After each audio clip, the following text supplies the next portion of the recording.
so ye dey e ho sanya onko na edwalo ana onko anso na edwalo okora na anye bia wo sunsun wo fie obi a wo sunsun wo ni fie yes bia no obeka so ni sunsun wo ni fie Akoma 87.9 Kumasi bia wo wi ase bia no from na anum penso meka say ebi a wo ye bontukuni ona na ye santini o maame ye santini o papa ye bontukuni inti ebe o asante na awura fi papa ji na o do onu papa kro bi ka se ko ade we na o papa fi na akwa na boso mo obeka se onti obi wana so ati ase enti yen ya e wan obia ni nchi bibi firi ho Inti se wo dware na wo kan sam obi aye wade eya na wo kan sam wo de ya wo kan keke but etimi nya nsusaso nipa no so na se wo kan sam se wo sunsun nkogu enkokum obi o kan sam ni nyina wo frɛ nananom e frɛ nyankopɔn se wo ntwe nipa ne ka o ma nipa ne mre wo dome no baabi a wura no so no eye baabi a wo nko aye de wo hwɛ me kan okro bi a kyerɛ se me se me ni echi wade ena me bibia me suo nyame isura asache ni padua de me nyade ni suo no won say that here fizia me yedem batu married woman because what you don't have you can't give it. What you say and I've said it and said it again. Marriage is not supposed to make you happy. It's supposed to make you better. Happiness you already have because you know yourself and you have decided that no matter what, I will have the happiness I have the happiness. You know, every gift to Biano as a single girl, this is the time to use it. This is the time to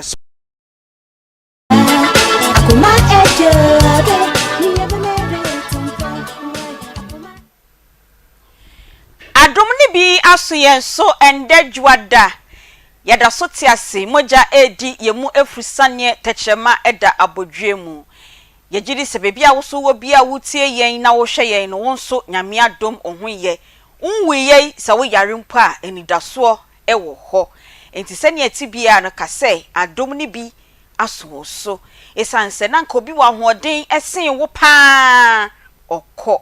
na obi wo sika esen wo pa okọ obi esua de esen wo pa okọ obi jetre eso sen wo de ni dwa no ahye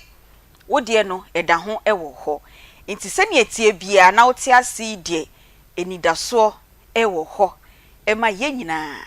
midin edi beaches yoga Robert mi afremi Aunty Bea nyame adom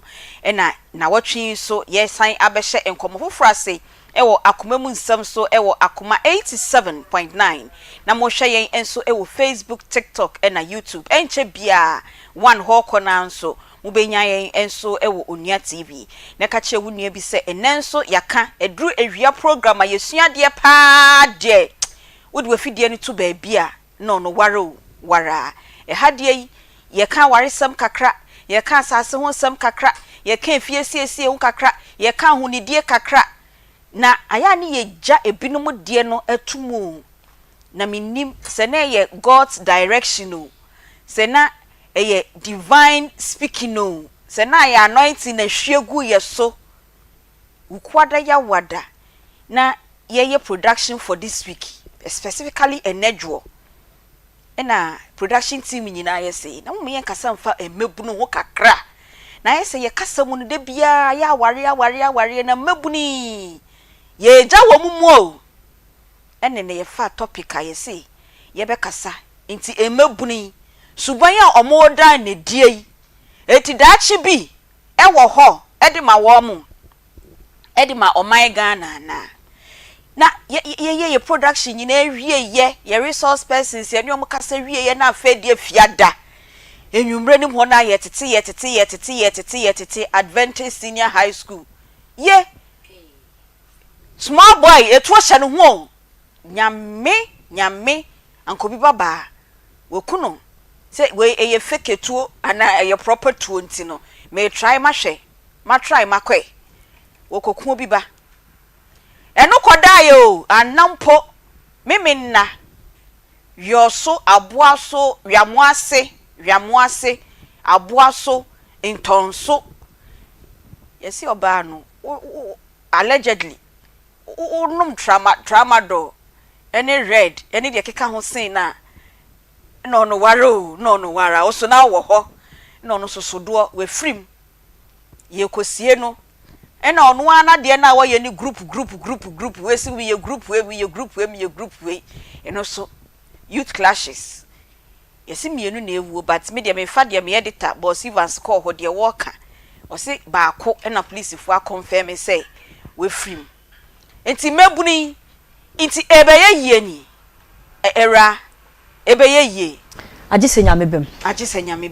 na wa wo hwe de na ekoso na wo twe wie ye na wo hwe ye na ye topic na na ye be discuss no wo so krede ne ba wadwu say wo your D4 ba wo maka jo set ya so me ne bom clerical ai kona reverend fan say mu so na baby ojeje ne ntete ye no fa nkwa ko ni so fo panyina ye nhira so because one kasa yo di wo your D party D4 Beatrice Pio Gabra D4 Aunty Bea no prophetess ayana asofo de tie from papa ne mama enti ene nka D4 mama obine wa ene na ye kese ene D4 mama obine wa eno so ye ti wo de D4 some ne de ya ansa enye we nko na wa ya abem wo taye manisi ai wo taye nti na sometimes so de ba ya ngie chiniye ya nya ho wa bia ya yesi mama ye befa na ya to ho ne adwen ne ade abon se yesi ye mfa nko na nyame so ahye ne woni monyam ti wo de ya judi na wo tete sansem no Saina we yem si she wo fai especially etuo de no cry school say we ye tu papa say anye tu papa me to mahwe na wo bi ba mama me yem she me because me de mani kosi ade bi so say na nka meti wo ya na ya frem say nesi na kwa me say ti me de ana say wono na ato ono na ato enkamen na ti me de me ho hye akoda ba ya no maame empaboem ena me de de okofa atuo so free ni fie papa etuo ne ba ya no so no me de me nan hye ono so awofo empaboem Aunty Bea wo obone a o to ba bi nka o etue opapa nim ho hye se ne banafa yes na papa no tu yi anka ne ba no be ho afa enkura ne bi so ye nkura bone papa ehye se bi wo so no ba bi ko bokwa koyi aba okay ebi tu niema ankasa ebi tu niema wo awofo no bekọ no wadane wo niema ni hyesu nim won fa na de ma osefa tu so bokọ fie ni etu niema adane wo niema ni nyakopon no mukura bisa na osenye ono a saman na beyeye Aunty Bea hia me sete wo ba na oba tie wa asem no wade nyame ase akọ na ase asore akoda bone ball ni ho ko bebre de omoma akọ akoda ball ebola wo wiase a ka wo fo bebre de omoma akọ ball na so da sabre kampeta di omo nam kura ma de besiasi because ebi aso de ankasa ebi ye nkura bone ankasa na ka akura wo ye boda na me fa baby ne maame ne papa no so baby ombe me blame omo kese ne ye say akura ne ye boda wo so wo yare wa GS on the 18th March abefie ye mani 2 days 20th on san return mo sha no na onko school no fine ne ho nto na mo man internet school eni sa mo man ko day na say anapa no day fo ni wura ma no wa mo ho no ma wura mu omo pon no mo pia no asa ni day fo na ka bom no mo pie obafia ne maame ne papa no omo wu na na so me for pe mo school mesin ko yi o ma no ho so the police for pe maame ne papa no titiriu omo sensa francis to ne ne papa dia enti police for pe frɛ no no ma kire mu senti ane ba ne ye boda na akra na ba fie wo so yare na akra na nkasa timi asa wia no ho sa akode no mu ntimi ka hye fa nkira akra no hwe emfa me ho asem bia no emfa nipa ho ye ba ye me na betim ba bi sa papa no ne ye bawdi ensamoni ntini ye chedi ensamoni enu ntini ye chedi ma ye njan kura ne ma mo ne nam ba kire hwe we na wa no se wan tia ne sesi ada cho no betia entia ne binie ese sa de ya be wa fa so atia ne maame ne papa atia no watia maame papa no ese mo ni aban na ekoko ahye akura no woni 18 years ya de ne be ko divina we can say custody baba be hwe mo amoso na me ya na sometimes me dwene ho a e fa ba bi ni ana won hye dan tene ma bi ase eye toy gun e da bi enye toy ma me fa nkyere wo so na me nto na yenhwe obo won sa se won sa si mo fa ntere ga wo se ho anwa ni so na obi bat da ba ya te da bi me yenu pay yes nkra me yenu no mo ho kan Aunty Bea ba kon de nani bese menya doctor ni menya doctor but se de esra ne de okay obi ba no wase na ni kwa na wona nam ho mebulu suban ha dwen na mo ayi efo ne soso yese bonsam ko ayi osua sasabonsam fie wo ye hwe Aunty Bea die wo tie no se sie nya me fa sa ma me se ma firi mu a me sasofo amani omobro no sa die onu omunam no asam to omu ne beja wo na me da bia me ka say bi on ma obi timi film na ye kosie no na abusua panyi wo honom ne maame wo ho ne papa wo ho na amanfo bi fra bonte abetam funu no omo kwa na matimi ayi funu na to bonte na da kan na mwiem na we ya fa ha on betam because why no on betam me sim me hu bi nipa ni wu ya se magazine say obi wo na hie dati wa yugu nipa efunu ne so omo so de dati wa yo ko foga lo me be 10 na omo de ba ye obi busuani bi antimi anka hie o na omoto no wo de o ya be ma kwaka ne hye no masa ahemeko wa wi bie kase be hia oye uhu a sotro oye beifu ombabo Aunty Bea suba be ni ye no ane say na meti say tete na ye wa na ye be bisa aba bo hye te kran so no no dia yo mame ko adra mebunu no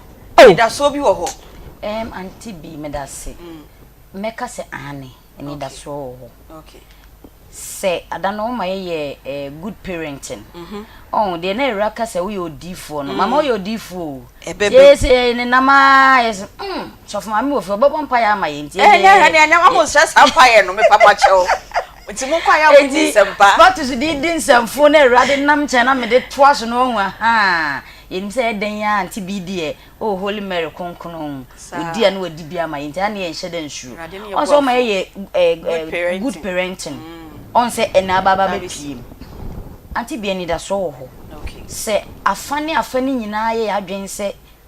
ye niema yi a as a parent die na wo ye de aboa wo ba die na wankasa kwa wo ye de aboa wo ho anamo be na wo tu na wo ba na hwe aye saa die ni bi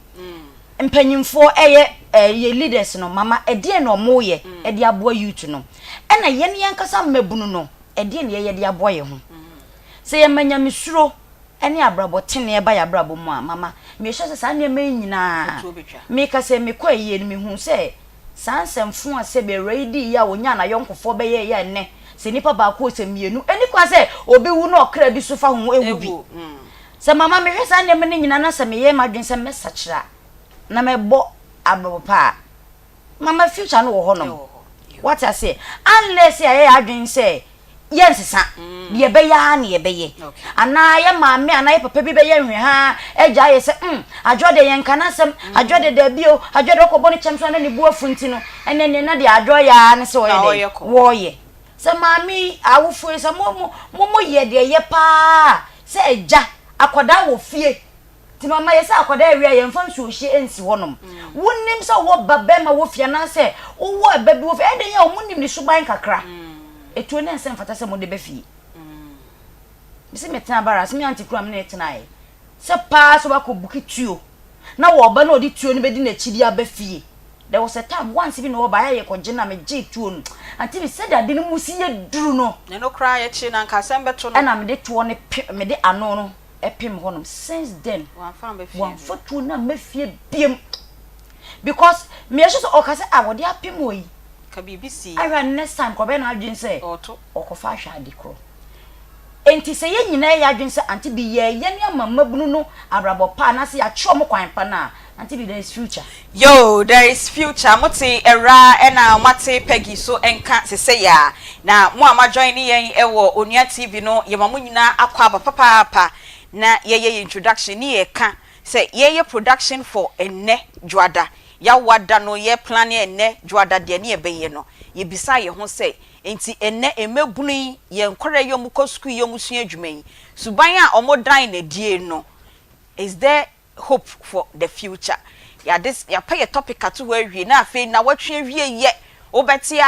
adventist we have to say yekosie obi ewo wiamoase de no so akwaye ensem bebre mabunu ya nti na afete ye ne ye topic na ne ya select say ne akoma mu nsem ye be discuss no nti ne ade a ye bebisa ye ho say nti suban ene ne ya emabunu eye ne sabre no eni da so ewo ho de bia ye kan ye say the youth are the future generation nti future generation no ene ne suban ya say omo dan ne di ede kire yen no ye ne Reverend Justice Bofa Poku Mensa Reverend Justice Bofa Poku Mensa oye senior lecturer ewo Christian Service University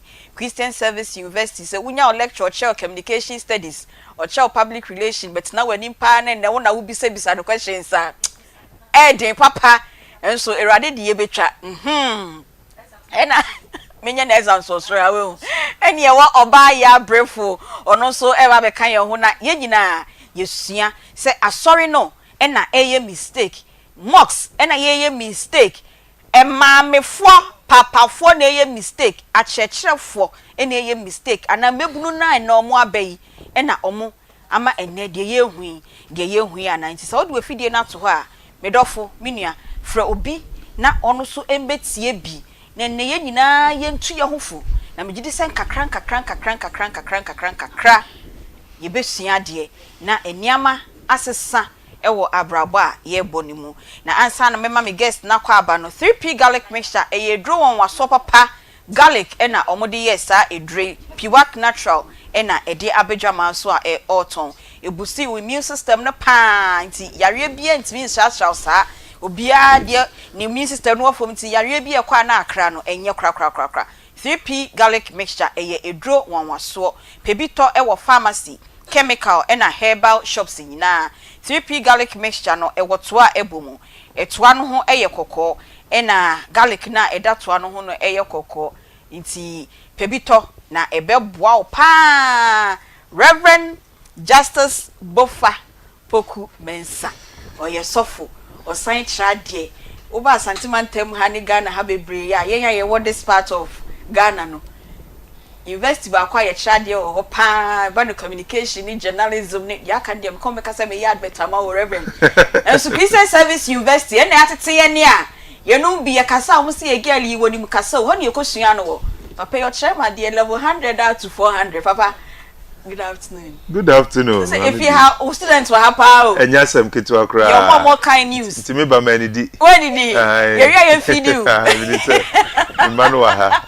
I'm power but odi fufu ni ba. And start here ko newsroom wona ko catch us and the lecturer how I me feed no. The radius. Reverend Boko die. Boko mami bi. School ho so Boko. Nyame adom Christian Service Boko. Nyame asepa. Oba.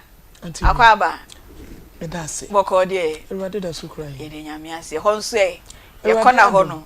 nyama koyi kona ho no nyame adom bibi ekoso kama ede nyame ase ye nche ho kra te se de na me ye intro na ye ka no reverend no ka say Thursday or Friday no say ye bisa ye ho senti mabunu yi suban ye omo dan na die yi eni da so wo ho na weekend nsem a ekokoso no na abesi ene ye topic na ye pick ye pepe nti Reverend mami mbisa edan na esi because first no ka akra ye bone a sansem we bi ne enti o edan na esi yo oba pa me da ase okonya modi ama me se me ramo fidi kesi esu na ye ndi nkomo na mame mo abaso so no production team fi se ye ma ha so ye monitor mo pa ade ba kwa Christian Service ye monitor ye students no hu di o mo ye o industry ni ye we ni award cry mo stories my ye frem ni mo di nkomo na me nchia me nua ba nam ne di nkomo okay minim se abrantie ya ne ho asema ba mo de calm story hu mo nya opportunity hu na monya ne picture he ye nya ne picture nti me say ye discuss na mo de beto so ama ye hu no the entire me busa mo sa ne say about 3 weeks ago no oba ma sorry oh obi na invite ne say wo mra sorry I see na oba no waboniti nenya no mo se wo school mu no ye de no boniti oye obi a waboniti meni neti o ti abrepo meni neti me sun se me ti abrepo ho aso na ma sorry wo na in fact said you ba sorry no we a friend in it na say kanyame asem kire na because you say abrante no kwan won nam so because at that age ono ka che zo ko school ho SD ho nti enra me kra na minim enra as part of my sermon na meka normal course wa brabo ma otibia etimi ma ho popo eni ade na mrante ni ba ko youth leaders ni ba ko ka che say azeni si ye na abrante yo ye din ba ye man ni ba sorry ha but one si obi onya obi oye church member okay oye obi no invite ni so mra celebrity nyame asem oba bi no kwasem ni say generation bia ni nipa e produce ewiase be bia generation bia mfie 30 years bia no ye we nipa e ba wiase eno ma e ba wiase ni nipa e di o mo ba okay me mecha first generation mecha first 30 me second 30 na me wo mu yi intimately aka first 30 years ago any second 30 years ayi wo mu yi na de huni say sa generation ya ye wo mu yi ye produce nipa me frɛ wo mo bend down boutique generation bend down boutique generation okay mama nka bibi kakra bi fa first generation ni ho na me pharmacy bend down boutique ni so bi social at least for the last 30 years emrante ni mabawa na wo ho a na omu wo wiase a na yedi won ho nkomo no na social media mai na social media na emma ye no na wo kwan bibre fa so boa ema enipa ntetiye timiko ekoso yie social media I mean case social media nye meba besi so but because of the absence of social media na enipa ni nipa nkomodie nkita hodie ekoso yie chen ene yes entina okasa nipa ti chen ene oh yes because communication aye kire nyina no unya communication bi e chen face to face me no te hey wo hear me mesu me hear de wuye bia eno so be ka message na wo de ma me ne de mesu me ye ka message ne ho nti ye betima te ho ase yie enu nti nkomo bi kura wo ho a ne se wudi ne phone so a se wudi nyabetre ne ye hia ne aka ne ye ai ozi nyabetre ne twa na wudi ye hia ne aka ne ye na phone so de nkomo adintia because of the value of face to face communication so in that 30 years ago asem na make no na sa face to face nkomodie no na ekoso ema o ka asem ye ofo na wani abre a obatimi hunu se wani abre wani age a obatimi hunu se wani age uye teacher ni ochecheni we ye sofo said society no dynamics bi ne wo mu no ne man komodie ni koso but fast forward say ya bedru generation bi aminu aba emrante ni mabawa na aba no social media ni nti da bia o masi o mutrase no ne bend down boutique no nti college no ma me anim ne kasa wasi ni trase okuta phone na me ka say fosu so first no ja ben say fosu na okwa ai wasi trase okwa no you so trase obi a wasi trase okuta fosu wasi ni trase but say emrante ni mabawa no twa kwan mu a bend down boutique wo muti asori dem kra ye kan yankopon asem no bend down boutique wasi ni trase be bia wo be hia emrante ni mabawa sese no me say to the point wo be kra twa kwan mu a obi no phone so phone no aso no wo ma si wo mutrase a enti sese no social media no atake away sa face to face interaction no a na bua ma nipa yetimi form character yetimi form nipa suban no na eno ni ade ba ko am fi say wo se yehwe ni ye because enei ubetumi enya family abusua papa mami emma wo mutifie ba ko enso social media ne phone wo mdidi nkomo social media no mdidi nkomo se wo mukura afri ejane en afri adwuma ba yeti ho ehwe tv a emma so ka ho no a ye nyina ti ho a ye hwe no ye he program ba ko enso obi a phone ekura no wasi ni trase say ya inti positive signals I was saying picky from each other seeing biba na eyade a yare ho sem a feelings I was say picky from ye ho no aye missing se BBC I was say yetumi sua bibi free mu a ye nyina ye sisi etrase na ewiase so on say se wonam na wo si utrase bebre a ukoto amaniem de eba no hu enti eno ni ade ba akwa me fi say your generation eye major challenge because never be missing nan kolai wo mu ko school esim wo mu fa phone kra nko but it will amaze you say wo hon mu a na ye de phone e free school so ye see e fa phone nko school so ye dey no de call ye it dey no de call ye eye dey na abrantie itimi fatuo e di free fie e di shene ho shene bag wo ha utie conversation na e ade a no ma di hu nkomo ama wa catch room so de beba o yes Nenya that day no one nkomo hwe I'm giving this information police if also invite me I'll give them that information me youth leaders ne ba kokoto say oni nkrofo wakoba bi se monity ma no me se wa bonity na me nwanwa say otimi edi site bonu ko secondary school to say SDA because I know say that nanya reg there there be wa bonity ankasa weyi say dey weyi oya kokko slim guy okoto se wo mu di nkomo wo yese me di tuo no be ko akokire wo mu shege e be ko school am say ye me kire wo bibi me kase e otu a wo se me boa me be ko akokire wo mu di na nkomodie na koso nipa no crowd advice say we hu nya say otu a di ko school ni ade enti story ni si enye nwanwa but enye no nko we dey just one case esie ye ka enoma bebre e koso e wo ye mabunu ni mu a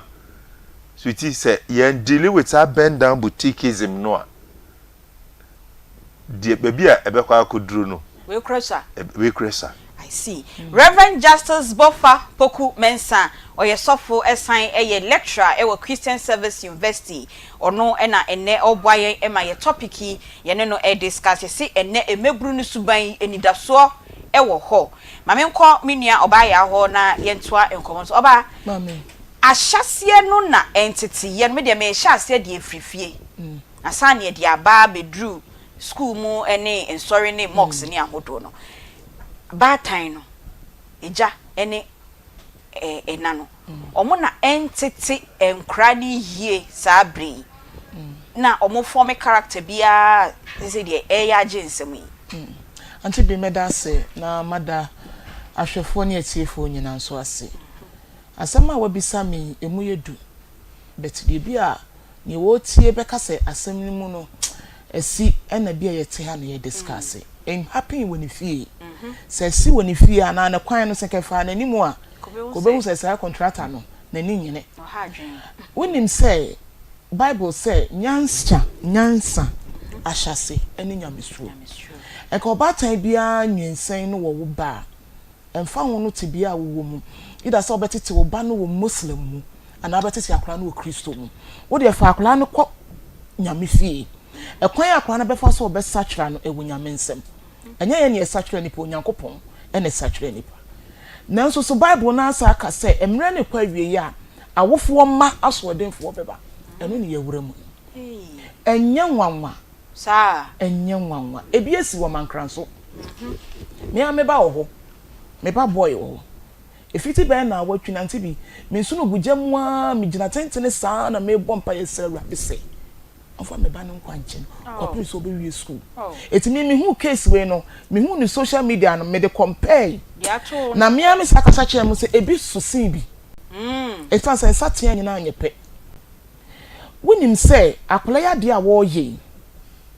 metimi ablemu ni parent ebi timi happy to say parent no ebia na divorce aba wo mu ana wo mo ntam nye se parent a divorce wo mu ana awarefo a wo mo ntam nye no akola no bonsam nyakwan eso akola no mu I see ed ne ye niema mo daache mo ho be kire mo abem se ba se papa ena wataban na kata ebusunya no so se wo beda wo se wo make sure se nkola no nyina wo efie ho wo mada obi atutu ni punum ansakwa na watu gate but na ye ne den bend down boutique you see papa no kura ko okohwi mu no wo ne club no kura na se wo ko sport ko no misale kwa o mai eti maame so otifie no se wabre man tete mamema wo ye bema na betete akola no sa bebi a wo de ye masam ana wo de ye bebi say no so waja bet ne refi say asam ba ne wo se wo mfa ho no wo ne be fere ho e be happy bebre ye ma me kasa me de me de example ya na wo tie figure so na wo kasa ya na wo susu de wo de aye but me cut to the sense say me obi a me tia ba me wo be ma ba akopɛ e ma me nsa no bi be kasa wo ye be ma nti na wo krokro no me krokro apala me obi a me krokro me ma me make sure say the who deserve no I will give it to you me be ye mre bi wo no gina JHS oko school spray was spray be a short spray yeah the spray them like ebi a washroom baby na sign to be anya ye spray it's a oko school no first spray na share the bag me or the co school me huin na madwen ye me say or the co spray cause sham enye spray the spray ye ho emo the spray ho ni bedrooms and carbon bi ba me hunu say or the spray ni be share the bag me akọ school or the spray ni co school and omo ye nan for 5 and obi akoto drink and wo mo nom enti wo mo nom na akwala ba akọ ye se wo on de ni tiri mu odin but wo pa sere and na boys ni ye say ke wo hu akwa we de bia ye koto on de on tobi o ye nom no wa beje mo ma ye mfa ase no ye mfa nsuo mfa na me wo spray bi wo bag mi Aunty Bea as ma wura hu sam na me kan awie and na me ba ne ko yi spray de bai and no mo di nsuo fra drink no wo drink a bottle no and no mo spray mu na drink ni change color it's boy the band hey you want man be into sana what I'm saying is one be fa akola ne fire na guna all of a sudden na kwa ne ahome ne AC and no more class money dream ka ko ball headmaster amane opie ba ye na che say e was some rush akwa to hospital omre no course interest so me ba na me school kwa na okọ omre no course interest so omo so mo ntimi and na straight to confirm no che emergency wow eti the way dey si koye ye no doctor ni hwa akwa no se ye danyame akwa no asthma ko no school mu ho Aunty Bea me bua mansan me ti studio that's na me wa hotel FM me ti studio me pick calls they who say call be aba na me pick say hello we didn't baby akase for some patch na do Mrs. Blue from me say what oba na poison obi no me di boom a free studio or sanya me panels and so much can me twa my mama ka abo me because say obi ba na ye dire mirika ade chi e ko hospital ho Nyankopon chaade na kula no ho to no na kwan ya ne maame fa so kasa ye ni mo no obekasa mani obo me be ye nyina hwanya me na me ma me ba ne fa drink share me se me ra ho pa na asem we making nya me na me kasa kula ne fa spray ni share ne bag but awofo no nkwala na ipia ye ni ko wo mo ho ana enti eno no ube blame you ho say I will blame myself me blame akla no okay me parent no me because nya me yi kire me say akla ne kita spray na madwen ye me say or the spray no not no say no what it is say was say me gina ho e ko spray no wo bie ni bag me that was some kind say hey fosi wo bu wani go bibi so bu mani go so say Nyankopon ene so yim ka akla ne bi enti obeji atomu say wo kasa na reverend shop having so point to make wo ba man pese wa no si wa ha obeji atomu say e fa pi no me de make percentage wise but e fa pi no say obana endru here e awofo sisa akora no wan parent bi a chose e fa ne masa si so ye yen ene de wo moba ebi kura de ye kwa asori fie ko sere nyame se wo ma ye bi na o ma ye bi ne yetimi hwe so ye akora no once a onyan free won nsam enko aware no wo da so bre e wo se o make sure so ma wani kwa akwala no e me ma tete ye ya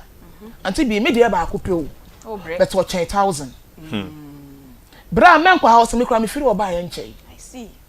de me ka se bi esi wo mankra so etuo nyina aba mu wow ye ko hwe mu the same me bai oka ho na go so good say enye wonu no mom ene copy kit no wo ye papa because was sign bond yeah the same school was sign bond so the next time you see what or prep no what ya bontin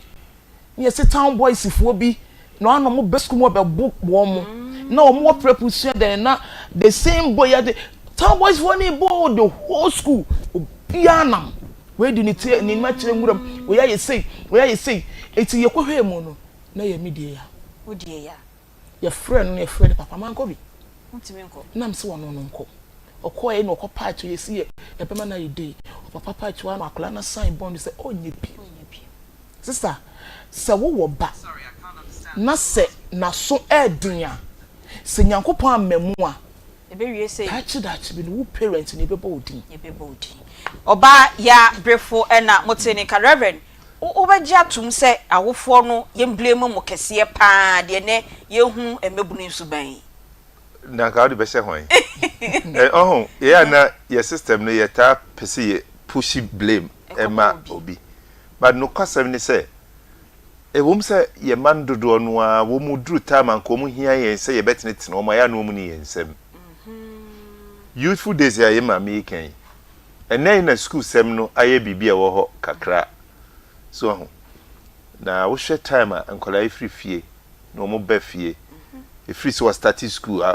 kopim so obewie even university this is most of the time no mbe wo school but no kwasem ni se ya wo fon baby a ye blame ni bamu ye say ye man ni eni ye manachi say what I say ye me ani ni wo machi enim say ye dina ko boarding school ye dina ko boarding school there boarding for no how ti ma me no manani ni na me de saa de ne de ntu fa me baba ko Pamela okose ni bi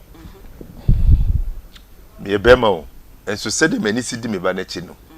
ebia na obeka so ye ba ko ntira o se habe na ye de do se de mani si di me ba na chi no teachers no kwa na mu awa because ye hwe mrantie ni baba wa discussion ye mama mrantie be be university na wo hwe adeswa at the university level adeswa pa parents ni bia so ade aba begu yes even at the university level na ye wa badaye honhom no bra ye ba wo de mo bebre na chese wo se ye me ani di ye de anu achi ansa no ma ko university because bia no man go hia ni papa bia obeso mu I'm telling you enti awofo no de ye wa so die but ade no so o kan bebre so a na akwa se de ye economy no suban ni sitie no economic situation ni sitie no nti ema titiro awofo ma ne bre awofo ma ne bre o ena yensu system yi akoye se nkola titie no ye be ka kire wo papa na odi bone enu nko an ye be ka kire wo papa bem ema no fa asudie bi tu wo mu so a enye wo mu asudie I see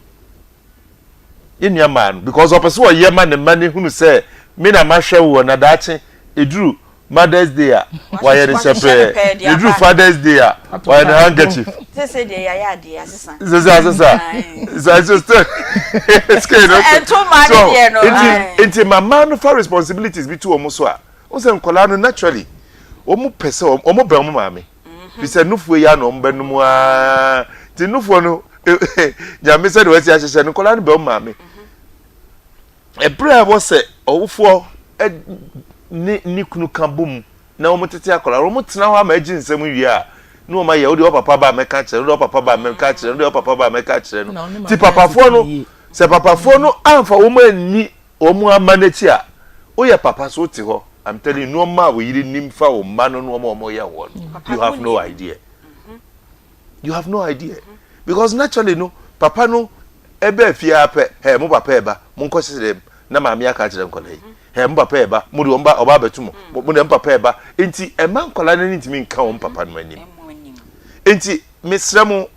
awofo ni abatan na nkomo na ye di ne no emema mutie me sesi enye easy saudi akola beba wiase na betimi ahwe na ma na ko dru level bi a wono soso beba mfaso ama wo but adia ba ko a mehu ni sese ne papa fo ni bebre di wo mo machi if I go schools primary levels na omo na duo mba no ma befa wo mo enne ma no sa adwuma no kra ma no dodo no a ejai ma papa fo no mo ma ye nyese de ma ni ko school abafie keke okay ne mo ma ye ni eni wo mo achi mo me set spice me set internal spice oh yes so when if you dey come na ayire ne o madi it's nobody dey satisfied mambi where there's a will there's a way satisfied friend kola no me ba me friend nam na kwotena ba bi ni edidi you will see me with my daughter than my wife krane I was school ni o dey be no dey na up because me no ba kwotena ba bi the open metal man KFC KFC ni mu ni edi nkomo because ni penya de wo pa ni refi ni ho e mo ke kansem bia obewie no wo so akansem okay so but mo ko twa ba gina wo he say this so de udi she ni mu a de wo mu no nka nkyerɛ wo ye de odo ene tinetine emrante hwe nkola ya ye ka wo masemi nkola ye ka wo masemi wo mu ti no masi na se de ne mum wo papa ni maame no wo ma wo mu hunu se bibia wo ne mre ye wo mra ye si etrase ene ye wo mra ye pagya ye ti enti entumi nkoba se da bia ye tifie akwasi be fa waduane o se meba obako nenye bibia no oye yo wasi ni trase fun ya so what ase fra no tama wo maame no didie no tama wo papa no didie no ma ne hunu se tama wo se didie e didie time fra no bra betra wo nchen ene ne mo abrabo mu nkomo owi a ja ne pema no na de odi social media ne monitor efie sense ma ye ken maame ni papa ye hunu se phone yi ha akola yi papa si message phone maame be fa papa chi akoto phone ni bia ma akola no asa ka chense ma papa hu na se papa na be ye boni e ona be ye eyi so ma papa hu o ma papa hu no dia so ade bi ho demands bi okra branti ababawa e make at ni age no maame ntumi nya kokoduro nkase da bi me no papa nkotena se ni nkomo o papa so onya wo de me ya ma ko school bra ba me ya me ya ma ade so papa ni nim se sa de no nya de bebo akola no esu ye ntumi nkamom nkabomu a ye hia wa ware mu ye de betete e ma no ego fie bebre mu eno na ama nne akola ne nam ha na papa de nam ha edu de din so de a na papa fo ne efre wo mo edu de din na papa fo Reverend Midas papa ma me nko oba ho sese ye hu awofo no asodi a eda omoso na o kasa no kan se anya hwie nim sese akra no ye wo na onfri onye Christian a oye Muslim oye traditionalist any esuma aka intege dan a awofo de omumma no ebedi omo achi ne papam ebedi omo achi esuma wo kosom no odi omo akọ awofo ne de omumma na ba religious leaders no say ye sofo say ye sheikh imam say ye other esum no sorry panyimfo edi animo omo so asodie ben ne de omo so ewo enkra no titiye mu omo preaching ni omo sermon ni omo nkyerɛkyerɛ no omo nka ho bia na omo ka ho bia Aunty Bea me da se omo ka ho bi pa before I be Sunday school teacher no na wo susu wonim de nyame afrɛ wo me onkra no papa ye Sunday school me kan say me kunu ye Sunday school teacher okay me ti meka say nkrofo afa ne nsema be ya sofofo mpanyimfo okroma me bobodin ya beto shock but won say eduru ba bi no ono ane de asodin apia free mu aba but na no so nche say ye nto ne ntwene won mo boa e man nkrofo de ekoso asodie wo pa because about time be a sorry dem a kwa Sunday school on person ne ba ne be disturb no wa sorry ho ntino kwa Sunday school no apia akora na tiko but won kono wo on sorry nkohwe say if you akora ko apia no oda so tiko Sunday school no koye and say watan ni nani oba ba je collection no oba so no akoto of no a cheska ni mu mienu no the half ko it's our teachers no aso die da wo mo so because I was so dey akora na entity any fanya me so mu yi I was so dey fanya me kwa so I was so ma Christo ewura akora ni mu na teacher no wie ya omie who parent no so no wo so na was so ni akora ni tifia wo ne ye ne wo kasa mo no so no I was nya me so ye dey etimi bam Aunty Bea ya na edura bia na nkwala we no mo no aso de ne koso a nyame boa wo a san nkwala no omutim be ya adefo da che yesi akwala obeto ka no usa ona ma no obisa kan say koba tayo se den no obisa se aso de ne ba na wo ma wano ne mpaebo ne niema komu a akwala ne be ya odefo da che because nkwala bremo no wa wurawura ba bia wo na wo si wanyi kwa wo mura wo it's onim life no it's when kwan fa so ebo abrabo no se nyame boa wo a akwala no unim there was a time na me man na kasa e na me ka so ya hu susu mu akwala ni din na akwala wo te mfa wo se da akwala chi nyame be frɛ no ama na be yesofo ma wo de no wo do so na me se da bi me to ne tuna enye yi se na so odin a menim ba bia ye de nkwala so odin ko Empire.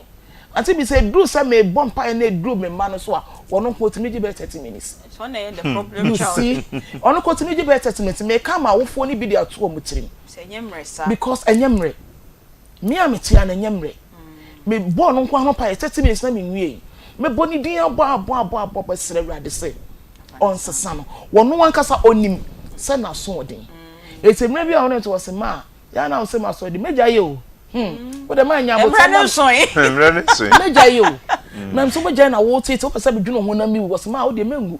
Meja ye wo de nyabo tre. Eti me tie me to na me tie di apala ne kan mre bi se obeja. Na maka kire de se wate. Wosu obeja nti boa. Na onyai na se nyame bemu a.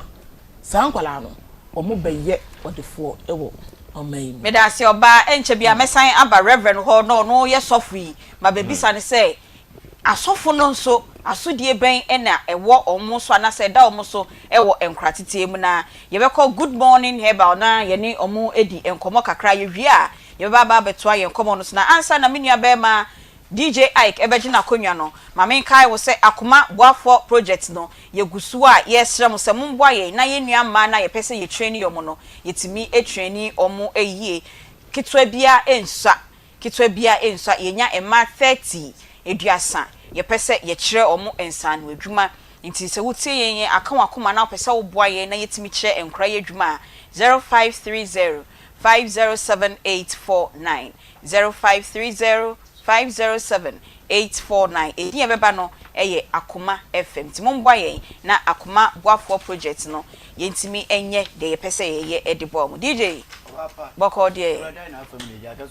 ye de nyame ase ye kasafa mebu no honti yenim se oso ototo anamon ye irade no boafo topic and grab a screenshot topic no ubetua my ana screenshot necessary. I see. Just oh, I said na mama and daddy kasano. Yes, you answer me. Yes, you have the because what the children. Yepa. Na ya misha mo pa was programs na obi aye bi. Modia na ya na unique. Na unique. You see ade. Koso be come stream with. Na me hwa ade. So funny. Yem to endro what? Good morning. Good morning, herbal mixture. Aunty Bea da na say bia afa na oba sase so. The onum bi da no. E bia nenum na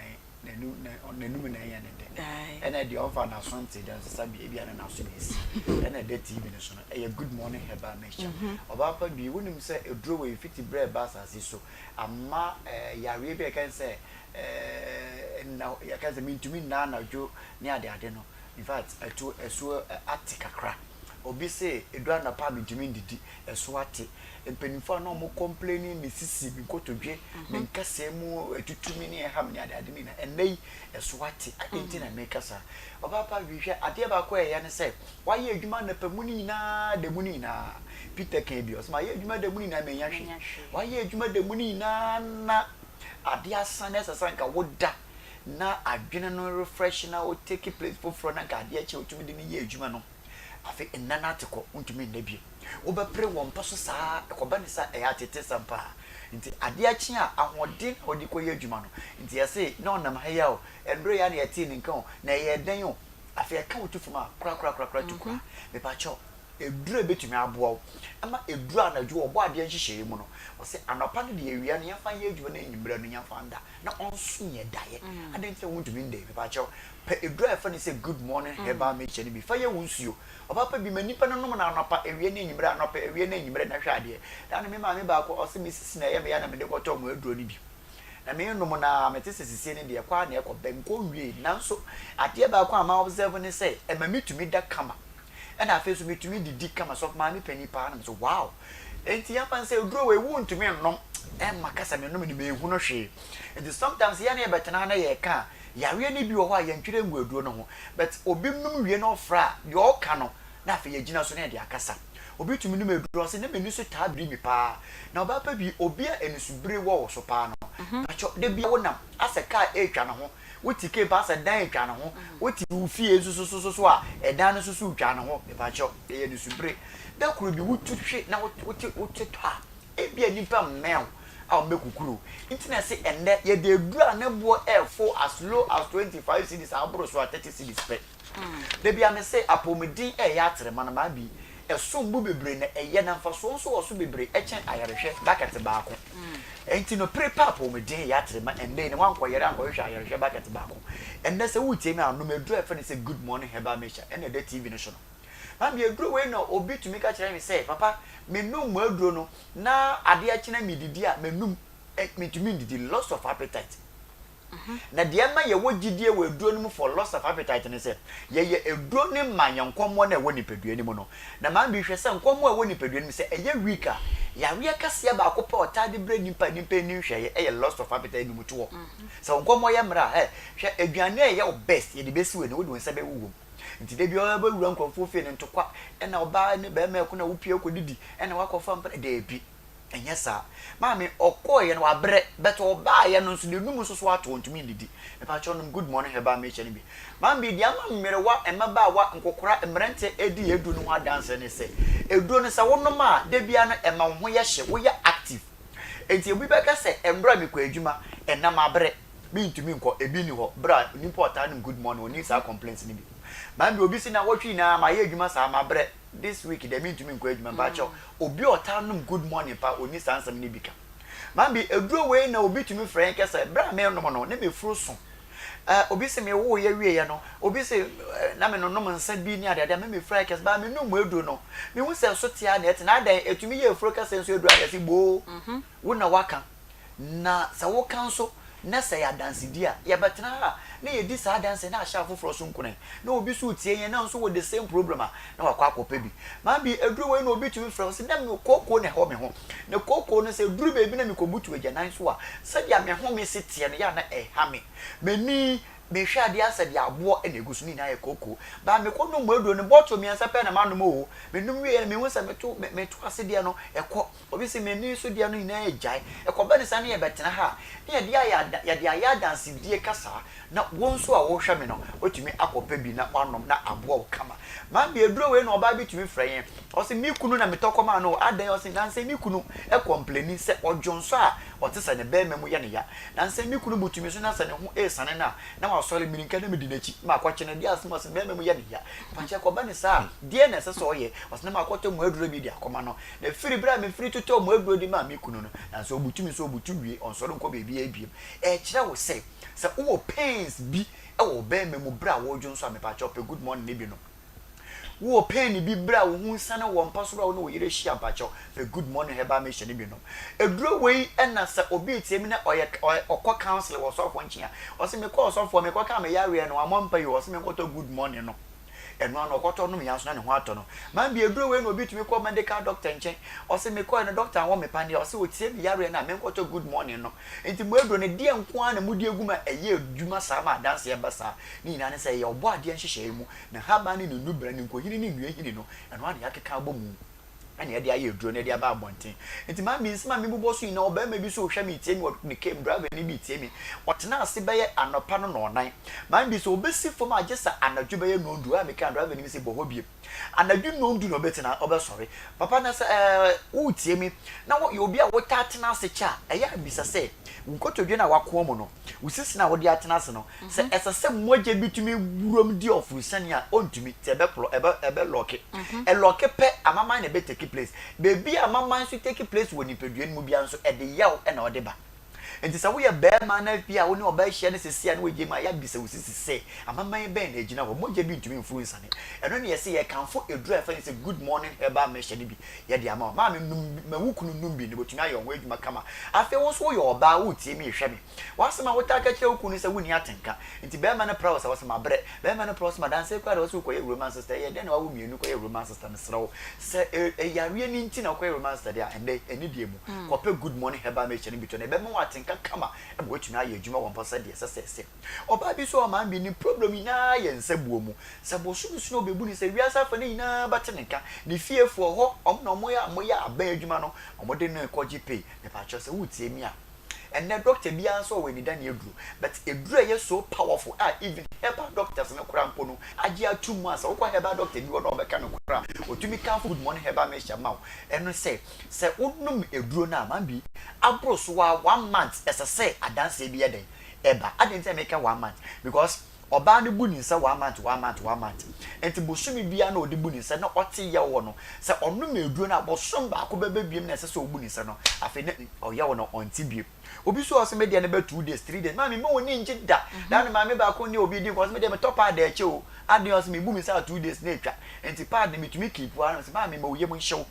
Because 3, 4, 5 days na can be so almost a quanyefa. A clotton kakra fi brebi bedu. Yes, wo koye fiber operation. Me patcho enne ya would say me our new gumiso and our sugumiswe. Kope a drone a funny say good morning heba me chan the TV national. Ope chat. O Facebook in so a screenshot mami. Na for ko drugstore heba shop na ebe ono. Pharmacy na ebe ono. Wo kwa say me good morning heba make sure be na mano no. Eno ano no. Na bi mi de kasa na be we me bobo no ma no. Na mo obi ani ni mu ta twetwe na. Nintini mu twetwe ne pa akosoro be fom. Pa choma no good morning heba me che ni bi. Obroni ato yare bi din de sciatica.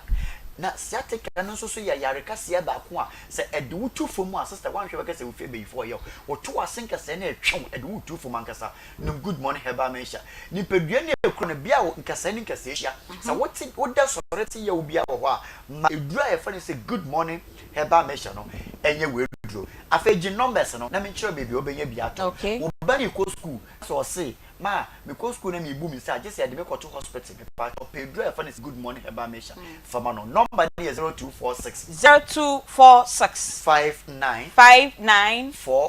0246 59 41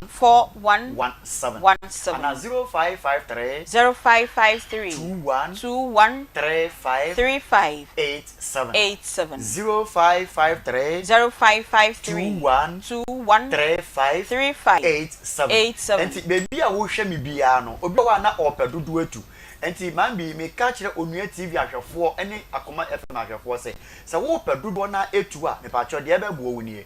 je location no na kopa bi na to because down ma me bi friend o se mo edu ne makoto bi o na so wo friend o se da bi na wo ye dan na wunya do se mo ti direction no na me call ye enti wo ko okanshi akra okanshi draglin ho a tinatet heba obenye bi wo ho ato repash heba obenye bi wo ho sanso na hello heba so enye na e wo ho me pa cho ende ashaman ekus main station wana ekus pharmacy wo ho sanso na redeemer pharmacy so benye bi ato obi hwe me watakra dia onko aa mensa onko pe bi wo ho ento sanso na nimidie heba san force nimidie obi asan fanta e kan nimidie heba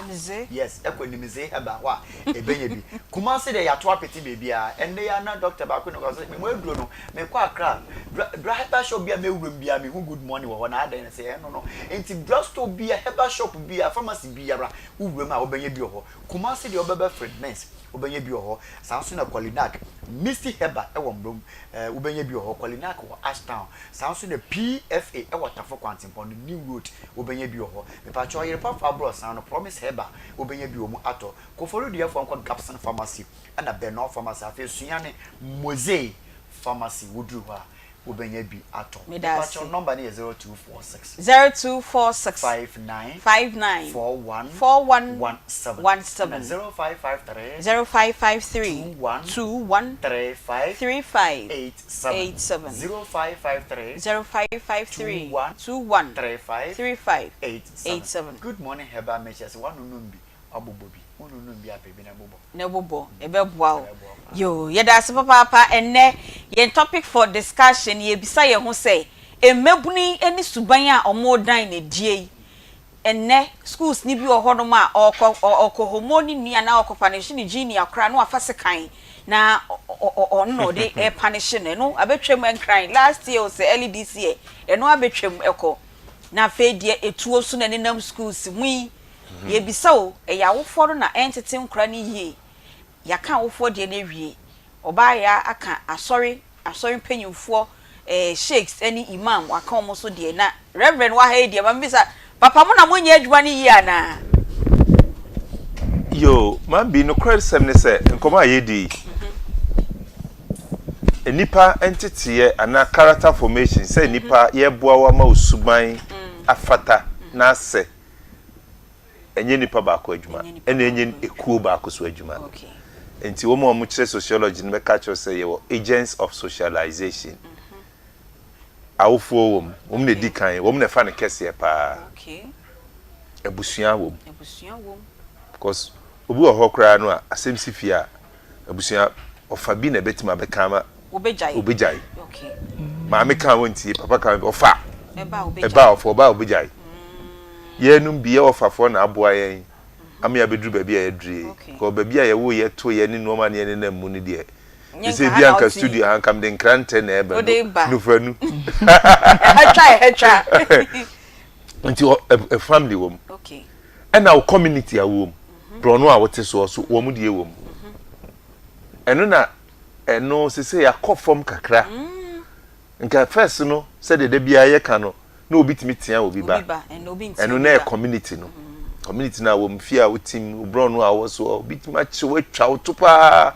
asa du achi du akofie but ene sa system no gradually are breaking down enna a school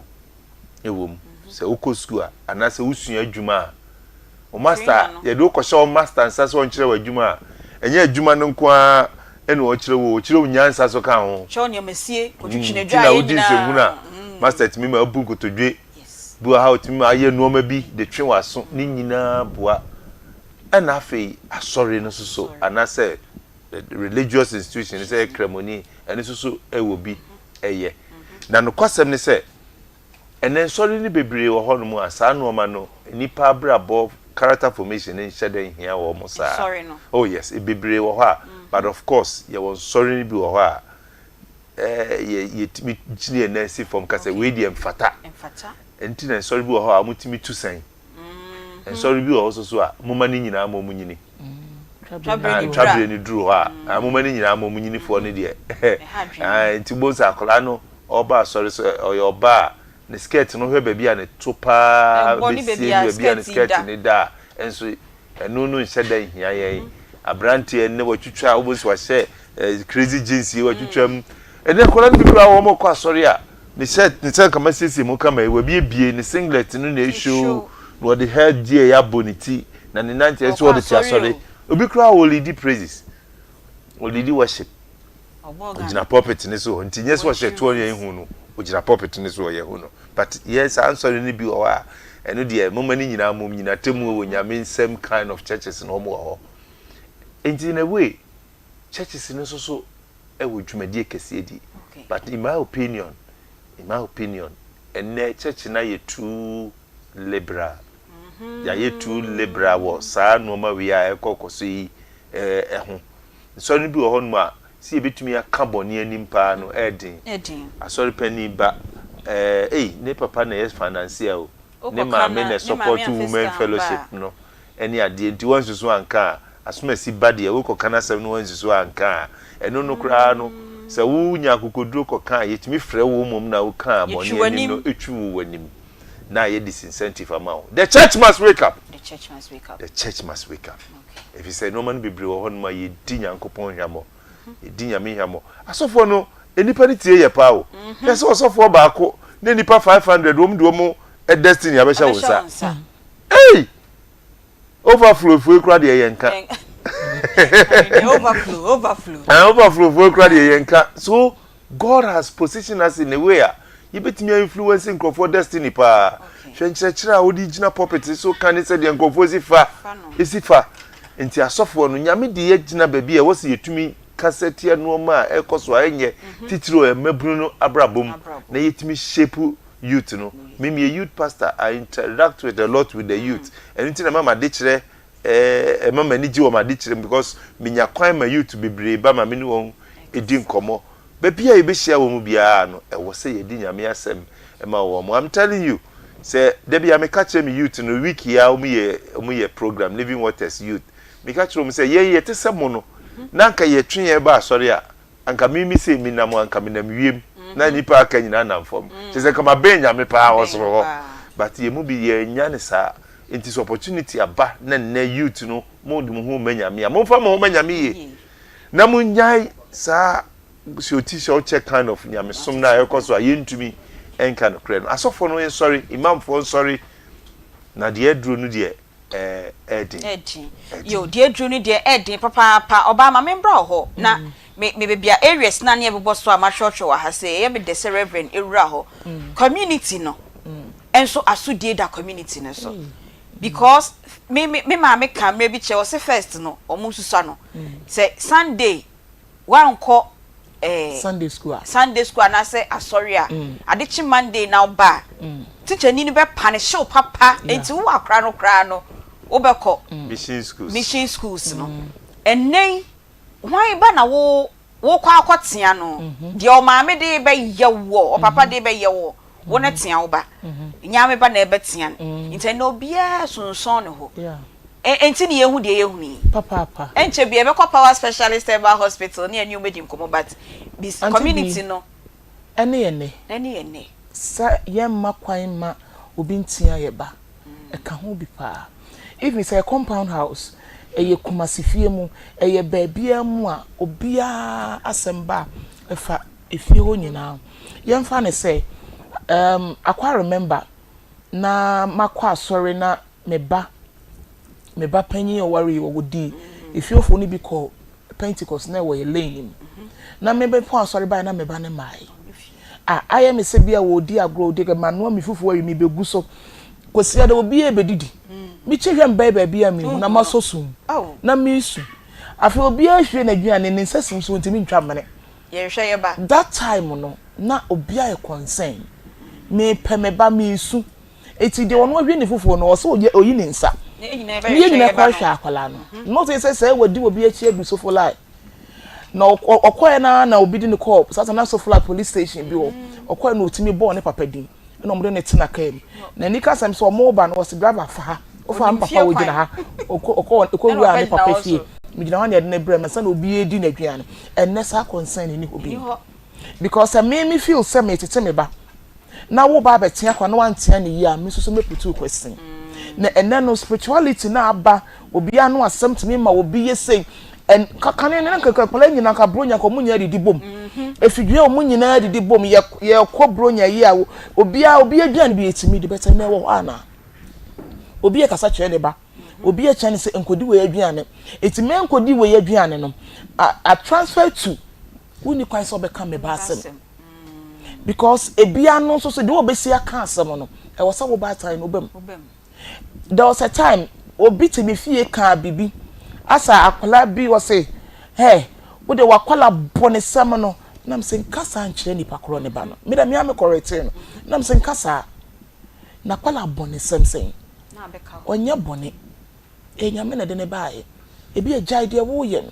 but yetimi fra wo ya akwala bone hey akwala bone bra na wo ba no na ya sesa ne din in a different way it is a wo parent no so wa memua eya kwakwa yi bibi se obi je wo ba no aka nsem bi ato na brabo so a wani enje ho edo na ma se no obi enka obi asem enti wo parent e be si wo yi o ensi wo yi o so neka na so no enka emwa e wo se wutimi makwan ma obi di ni nyansa etiti wo bi ba emfa ha wo kɔ no mu mi da bi ma mo nkɔ ba ko ntana because mu se bi enu kɔ a ebi no mo kɔ no mo kɔ akɔhyem o mantem enti na wo se ye makwan ma community no wo mo boa because me nifie na se me be koso po ma po am fa sa ati egu fom a na se parents bi to no otim hwe makra no koso mu a sometimes I blame the parents because you see wo makwan emobi approach you ba entu no funti wo koto ade mu a je na menyimani o na wo koka dwuma ne maami de bedi wo akola ne hye wo yam a na ye wonko awodia na wo de ne ba asase so a wo ya man ni nyina ye dia ka obanko di bone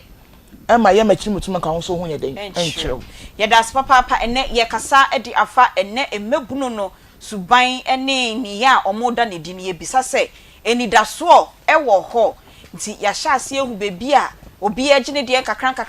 awofo age omode e sorry mpanyimfo nso age omode community no nso age omode na Reverend Justice Bofawa he oye chechire ni me ba bisa ne say a chechefo no mo so asodie da mo so papa and now cray see a phones in co schools of phones show more. Now answer never reverend ho amana kasa mamen kominia ba ohima broni fe non farming ko power specialist herbal hospital na yendi enko boko de ede yamiase atari de ori ana de acheme me da se me de be chew ai obi na de be chew mi o ai ene me so meje o se Jennifer ye show no we am boni din pa Claudia's boutique. Oh wow fine pa let's Aunty Kachen so obi so age obi enko nkam de be ma o me kwa akoye otrash and me dey you better ata ho say na ultimately different materials now they are ho okay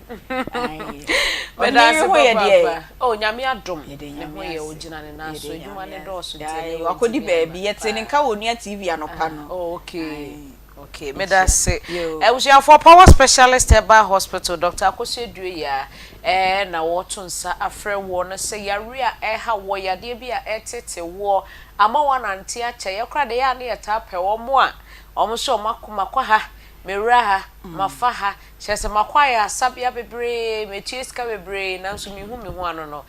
musa na ya na yete hia musanse Dr. Akosua Due ya nyankopon na hyeda ede ayaresa tumi no ede ahye ne nsa enu nti se wo ye adwuma no ana tese nyame ka ho en wo de ye adwuma no na obi a wo de ne yare aba power specialist herbal hospital bia nso bedi adanse se wo ba ye no wa makwa waba abeje na yaresa eko enu nti wonso a wutie yen na yade bi ha wo yade bi etete wo no bomodia ne tu anamon ne bra power specialist herbal hospital anamon tu ne hu hia che bibia number ne de obefre call no de obeye na emom no ne kase ewo mu no se o tu anamon no waba ya so ye na waba abeje wayaresa ye beto ankomo no so na mamefa number no emma na fe ye nto so emfri ho ye number ne ye 0244 54 22 0244 0244 54 22 0200 38 31 0200 38 31 ye WhatsApp number no enie obetumi a WhatsApp obetumi a record voice note na dia send ye waka wo ha onyina 0555 79 78 0555 79 ye nyina ye nim se ye ka power specialist herbal hospital a ade ba kwa na se yare ba kwa eta ba nkrofo tim ye hepatitis efi se eno ne talent anyankopon di kan ede ma Dr. Akosua Due ya no hwe ni di no se maami talent amede ma we won kotutu asase ase amfe nsie se ebi amekoye na anye ya na nyame bebisa me na emo mudi aye edwuma ama yield results anase enkrofo nya wo mayaresa de a ene maami mfa bebre enka ho entimi no kase me maami Akosua Due ya uyi hepatitis free wa yade ahodo a yentumi moni nyina edin we fidie so no ena osa antifa de bra na ye ka hepatitis a obi wo ho no mu a obedware samna papa a wode bedware nya asem kuma enku papa a wobesra nya asem ketwa enso owie ya na ne ho keka no obeti ne ho tie ene esika kurukura ne da wopeso odi dwi ne ho wobehu no okura fe kakra no odi adwi ne ho kakra no odi adwi na ha kakra mepa acho se brebo no emfomso ba ho a etumi de sa o ha oyiba edu bebi a wose memfe ne memfe ya me ya mechiri bo bremo tweme menkasa mu tweme mehu ne me ya me ho ene obisa no wose minyare onso menti apo o yare pa ya de wo ho na wuhu ye enu nti nsunso a ma kire wo ne ma ba komienu wo de etu anamo ne bra power specialist herbal hospital na ba ye behwe ene de bia na mekase yare no bebre na aba no nsunso no eya na etase sepa nti bia wo de wadwen bebuse eyewe ya baroba Dr. Akosua Due ya power specialist herbal hospital ye behwe umoja udwonso bibia wasa ye cheke woni pedua ne ho bia no ye be cheke ne kama na ye hu adekode potia ekoso ewo ni pedua ne mu na ye de hu aduro aka no ama ho ato nti say hepatitis sane ye me kana ye behwe ne pepepe ye de hu aduro be kana pepepe ama ho ato obedina wona so back because ye brabo no se emfomso ba ho a eka de aka ne nyina ye nipadue ye hu ye skin se ne yete o skin no esesa obehu but inside the one de ye hui ye nim se ne hu sitie enti se wotenatena ona baako emfomso ba ho a de aka no se eba wo hu enti na se wo hu niema bi a mabobɔ so wo nipadua ne ho a na wabomodin aba na ya show ene diabetes kum nipa bebre chese diabetes de asisi ade be bia woduru no oh chese na no aye den enu nti ye hu niema bi ti se obu ho a ose me Johnson tentempa wonum nsuo pa wodi nsuo ayi ankore masi wonne obenum ni nyina obeka so sa me de menum nsuo pa o ensuo ne de yesa obenum doctors aka say ye num nsuo na so ye wo limit to everything bibia ye die bibia ye num bia no ye wo limited da ho onum nsuo no wo dwenso seconds bia wo kodwenso sa woni ni free eye stadium hanomo na bia mo ko menka ne se Araga Junction na wan hwe ye obesi adwenso be ye de ho no mo driver kra be ka chen say masa eye me na me do consume nya amfo wan ko biem me pa cho diabetes mi ma ne yesa esi kira do so woni padua nim wodwenso ye esi kire emfifra eti wo ye esi kire ensuo bi efiri woni padua nim ba bia ye esi kire dia na kyesa asem no eye kese pa ye tumi check obi na baby and sugar level da no areho ebi ni nam 30 20 something so nka nipa benya ka o check your sugar level na at least a single digit and so ene ebi die baby ene nam no ano de no na obon se wa hwe ya tim na oda ho ye so bibia anye no na wonyare nso na yare pa woni pedue ni mu a wan check enti wodwonso ntentem wona seta peja wona seta tatai se wonyem na wona seta tatai de a eno nye problem ebi America na say you obi nyem especially first time is was say me na say atata when your diabetes ana nyin say de entisa but oba be ma unyem bibia say ni ho but e wo mu ana na say apagya e wo mu ana obi e hye wo say wo so ati o ena sa diabetes no wo so te a enye fefefe ti say obi a wo ye slimming course ni ade ade bisa na emom no wo so timiti na aka wuti na say wuti nko a ekese kakra na say wofu no enku eyi ne hu bisa kakra me ba cho uhu sa ne ma na bra power specialist e ba hospital na yen hwe na areho semo a wo diabetes mu a me si ehu ye ne ma mienu sa wo tena ho na diabetes tena nipadue ne mu cha wuti anye ye wo na ma bia wa poli ana bia esikan ketu bi atwa pin bia wo na eye kuro ketu bia ye mia na eye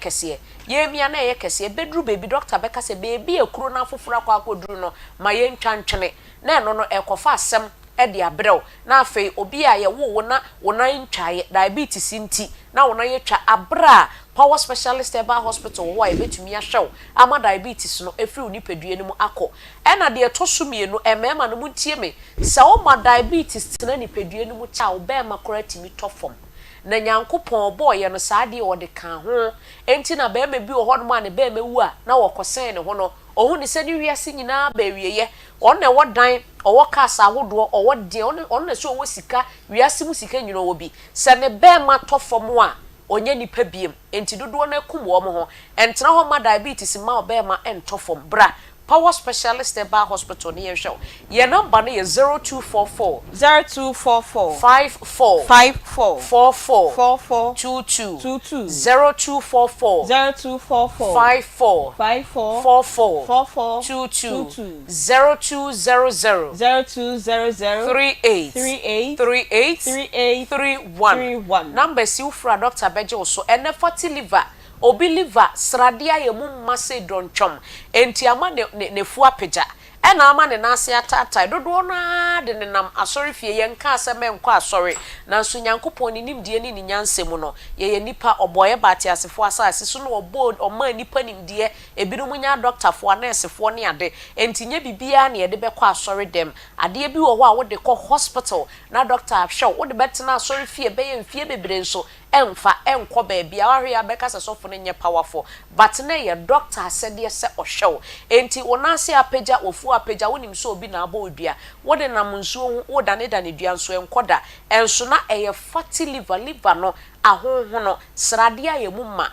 bra power specialist eba hospital na yen hwe ema ho nto kompofu obi minim ena metu mi chei obi si a wo chei efata okon mu oni ade menua wonya bia nka abetu enso komponti wontimi ntubi ene opama atade ade bia na efu anu minim obizan say na ade na untade efufu wo se obi da sa o me da mistaya me pa no nso no problem me sure bra power specialist eba hospital company be na ne ye mfase kan ka ye mfase kan nye operation wo honom eye nuru ya ene ye de kan ama company free so ukomu be da ho ayefe wa shatade papa watu uche ukomu kama obi so enya fibroid enu nti awo no kra wa prea emma because baby e wasa awo nyinsan ne beto no fibroid e di kan wo ho dada nti obi wo ho a onyinsan ya no wapon onyinsan ya no wapon onima de kode ode ahye ne fia befo eno no wo ho ye nkasa spiritual issues ni e wo ho nanso ebi wo ho no ma fibroid no aba beje a wode ni nyina no afa aye prekese ebi di aye tefu na ebo ne yim ne fu aye kakraka ono anim say fibroid but osuro say okwa ye be na operation ene na me ka cha say power specialist eba hospital ye operation ye fase kan ye de enro ene kan ama fibroid no aba besene ko na me maami akosu edu ya wodi nru ahodo abedwaman so ebo adwuma tatahwe ankasa ye wo hebatin heba mixture wo hwe video ezo a na esam wanimu yi na hebatin yi de me say any day anytime anywhere ubetumi ateki ubetumi ano ye ntwa nyare ansa ne akoto hebatin memeti we mebubobi me de esi me fie me sori anopa me nom me koda anadwo a me nom protective e boost immune system no enti yade kora ntimi ma because wodi kan ahye nipadue no mu ma wonwo enti bomode akopa bi na nonom time bia na ye wo SK eno nso yefunu yade aduro enkrofo yefunu yade ka wo mo ho a obedwane agya nipa no se de obesi emunimuni se de obesi akekam aso ne fu aye dede no eya na areho enti ye de SK aba na no me koma aba ye bibi wo radio station ba ko a me kona ono mo eduro na wotwepe wase sister fia eduro ne ye kama se de na me city pains no ena me ntene se biom eno nti kope SK na nonom na wo wi a wakope liver care no nso de account na me ka fatty liver nti ye kan ye liver na wase ye bo ho bai na liver care no esiesie liver no esa boost immune system nti we no 2 in 1 wonya bi no mo ebebo apa ene ye wo cough care mixture enso ho obi timi bo wasa na ono ankasa ne ho ye ono ho ehi wo hu sa awa no ya papa timi bo wasa hu de onye onipedua bo wasa na se bi wo dwunso gu ne ho so hu wani bi ya pa especially dry cough no na ye bo a bibie mfiri mu ma enso wo bo wa na wo bo so hyehye wo tenkasa pains a ofem no ano odin me pa cho cough care na nom na emu na enyi sa ewa no emfiri wonti maame akoso adue ya wato ne din se caretakers SK liver care na cough care eye caretakers na mema no maame nyam we jirikejiri no mema no dia me ka jirikejiri papa sofo abehwe manim eye mema duro tatahwe mema ni di adanse asofo mpo edi ho adanse na ye duro we no enye duro se meti wo sisie me fa ye no me chese ade na ka ne ho nti wase me jai program ameye na me tubirika koye yi na meba ye de ne ntesa eba sa abedi bone wanwe ya akora bi nam ne ba bia na okoto ahya no so na de wo okoto prison ye mpenesa enti ye de no ye ne se onum na sanfro sisie na driver for motena se che central for eye ho adwuma kakrakra eyi amaman ne niema bia ama wankase won se nansen no enkoyie wo mpem oba na edi watem so ntimi nka bio se basa na oma no omo kasa emema ntimi nka hweo ono anim ze ade no wati ase nti oba na bedi na tem ntimi nka hwe no oti wasa ntimi sira okope jirikejiri na enye adwuma no emma na da wo behia match no obo sampe na de ma yeme hu bi pa ye wo fe yese ye ne Jasbro filling station ene di nhwe ni mo fe yase Jasbro filling station me ma me na adwuma panti ato hodi edua ya junction ti uduru wa driver no obesiu ana mate besiu na enkrafo nso akopokuase kwabenya me ma mbeka se ofi kwabenya eye pokuase ofi pokuase a eye kwabenya enti mfimfini ho no a wo de ose obesi wo Power Junction na takrade fo nso anaji estate ye ne anaji primary school no ebo fipam na me sorry dia ma memfa number no ema obiem na frɛ sisia Dr. Ebejo so 0244 54 22 0244 54 22 0200 38 31 your WhatsApp number is 0555 79 Frey ne tu anamo na bra na wayare sadie onsa beka wade wayare sadie onsa ebeka wade that's papa obafia nyame ya adoma ukwada yenim se yebesan ehia mo akoma mu nsem dwumadie na wasoguso a wutie eba so adwuade bia ekopem efiada 1240 kopim se no miensa bebo nti wo hwe o time na enche bia no miensa bebo na ya sori so na onua agrofie aba sanso na Akoma Sports nso busua panyin ni pepe enso de Akoma Sports de abremo dwumadie se ne esiti no bibia e hya so etete wo na hawo na wo pe ba bi di akoni aka wasam di ama no ubetimi ade aba ye mfidie mu na nyame adom nyansa ne mpanyifo omta ye chi nti no ye beboa ama bibia aye fine na ansa na obeba no free 0530 507849 0530 507849 ye wo Kumasi Askwa ye ni shopping mall main entrance no na edi enhwe ni mu eno ewo ho ubetimi de wasem aba ye beka ede ama sanso na emre ni mre no ye hwede ekọ society ni mu de ekọ no nya topic nya penimzifo omunim nyansa na omutimi kasa ne de omaba na yesua de nti enne ye kasa ede afa emebunu ni suban a omodran ne die nti enidaso bi ewo ho ya hyase de efi awofo na asudie da awofo so asudie da asori panyimfo so sheikh imam asudie da omoso community no impontem na yete ye mpontem no yenso obia asudie eda ho na sabre de ye ba beko achechefo no eho na ye me de reverend or ye 2-in-1 character na me ka 3-in-1 or ye parent or ye lecturer esan eye sofu itino ofa ho ni nyina na oba enso ye parent ono nso so eye counselor enti na che say asan ahyemu e de amai to say yo nyansafo pa na de ye omo edisa dwume die we say na ye the sports LPM bia betu mani say me ye na manye ni ye a no honara sports de no yo Champions League no baso ana koso ana be baso whichever way my kind me say betwa na Akoma Sports Akoma 87.9 yakacha mo say moda Akoma sunti no ye hwe times and season ni ahwe de fata mo na ye tiefo ye de abramu ti Champions League matches no afi de mo tie commentary no from the studio ye mounted giant screen near the aba baby amo wo no enti e bna de ya eye nyame ya adoma echina Arsenal versus Real Madrid ye say UCL quarter final first leg we sports for no e de bremu enyumre no so pepepe na ebusua panyi pepe little say Ralph any omomo ka ni nyina ye de commentary ni e de bremu na mo ni baby e de ba eye Janet and Sons Crowfrom wo Kumasi na so ni Janet and Sons anata say anopeya na obedru Crowfrom udu also op Janet and Sons pub ye mounted giant screen na wo homombra na mo ni nyina yenye na wan ti bi amba Crowfrom ho no ma commentary no so 87.9 ebesan arane ewo ho na wo hia ye wo ho a kebe ye de pa na ni wuku ada 9th April Barcelona versus Dortmund betwa eno so enyumre no so pepepe ye de bremo ye de bremo eye 4141 pub Maxima there's a take kwan so ho na 4141 ana 4141 pub Maxima ben dabre ho no senior ben dabre ho no okay enti e ho so nyame yadoma wukwada munhia ye wo ho omo na di anwamwa no ma le table say no mo de body ahaba ye guso from hatu ha asa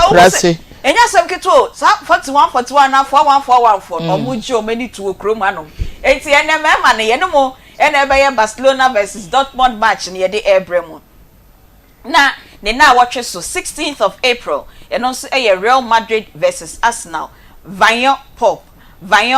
eno ewo Amokom Vaillon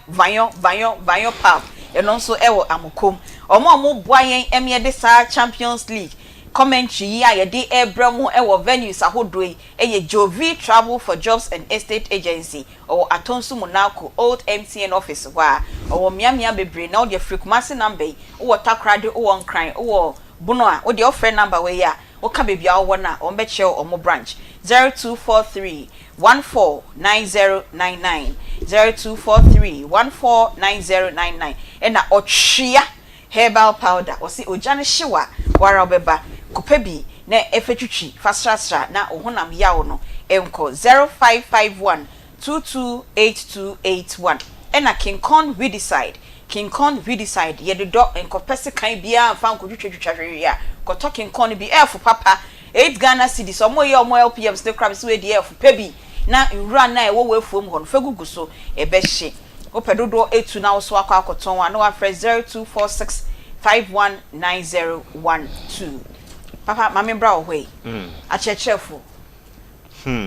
eya semo asudie damuso papa se media menti asiem no agents of socialization ayaken uyi awofo any community no akola ne team no if ya school netoso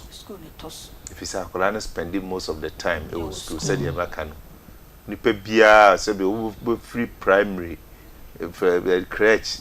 ko nursery ko primary ko JHS ko SHS ko university no let us say what spend kwando do no our school na onim school na etoso fi se ho eye babia enipa wo onsa tie mambi nipa bia wo tie asase so no o hyebre no di firi Yakobon je ne ba yo o hyebre na emom babia wo hyebre no ebetumi asipi ana ebesisa no eye school no mu yes okay asem ya making edin ma but o se meka me started school opokuare abrantie ba ko amene ne code the same year onu ko St Hubert na nebusuafo wo great expectations oba be Catholic priest at that time be ene as I speak with you baby okoye na nke you but decisions be o take yenti c'est so ton oui yes ton oui nam so mo ma me kura be free mo mu din be ma ba ko pe mama me ne kura be free mo c'est say o ton oui character formation at the school is very, very important. You school 30 years. I want to know so screen so on share. And so they may Sunday crown and me share TV3 news na me hu bio. 90 way be ye. I wouldn't even read. Yes sir dia ba. So mushia. Yes. Yeah. I wouldn't even read. Now the question they say. Everybody mu yamubo. I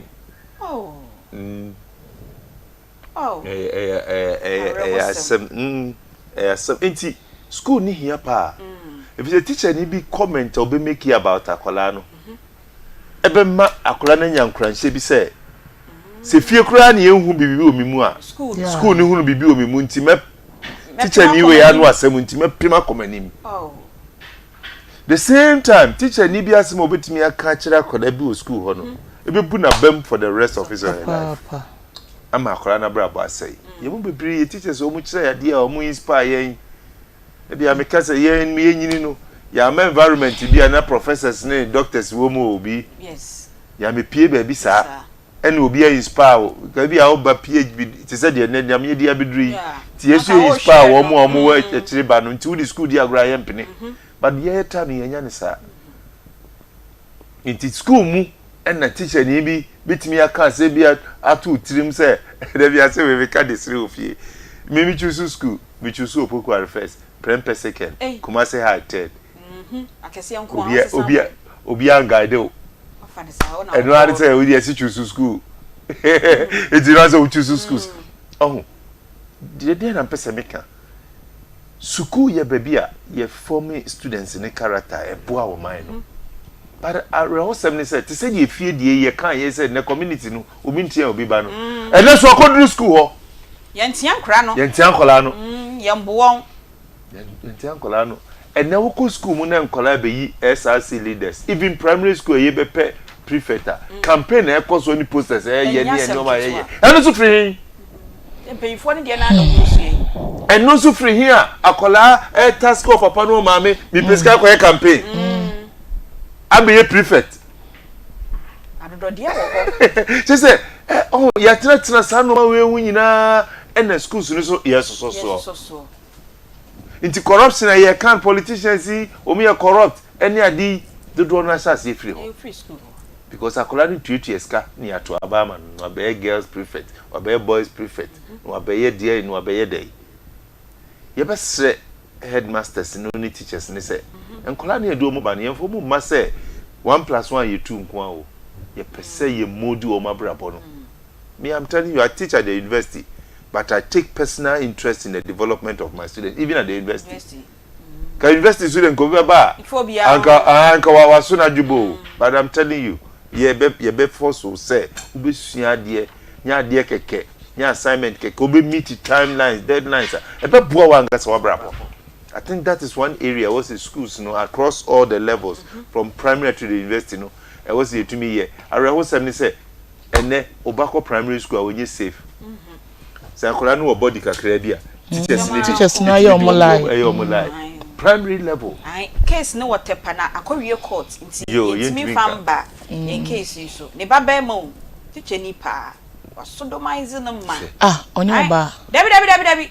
Case na ye kan wasem ye work court say ye ma me ni pese ye kan because we feel so mood delay but once ye work court ni ti you say dey agene teacher ni pa and now see from primary level onkola dey nye safe then the SHS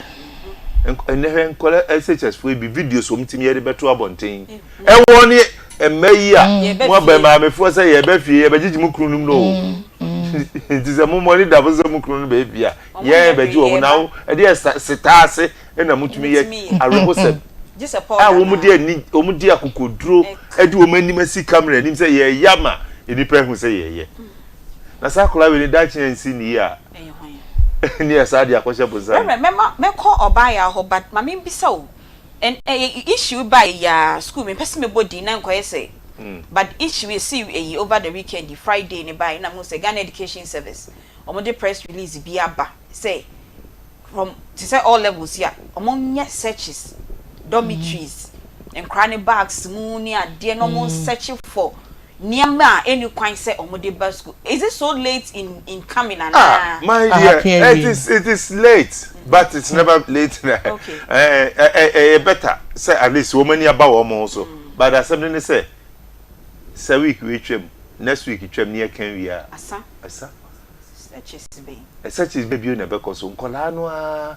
onkola na abani is so smart so we are teacher no be compromise oh and na wo fu no bi so time onkola na ti mo compromise o teachers no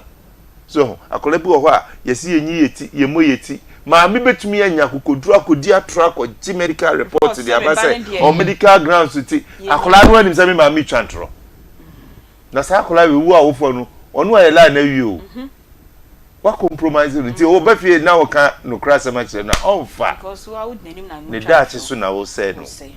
nti sa wo fo no betimi aboa kire fo no a be giri se be ma adwuma na aye mredi ama wo ye twa ya chi ma ena meti hei wo he machi atrontro me da so Yakupon nim say sa time no tie nie discipline Yakupon nim say at that time you be twa nkola na chi o say secondary school ya na e kase kwa ye ni aduane papa bia but secondary school so ni enye stature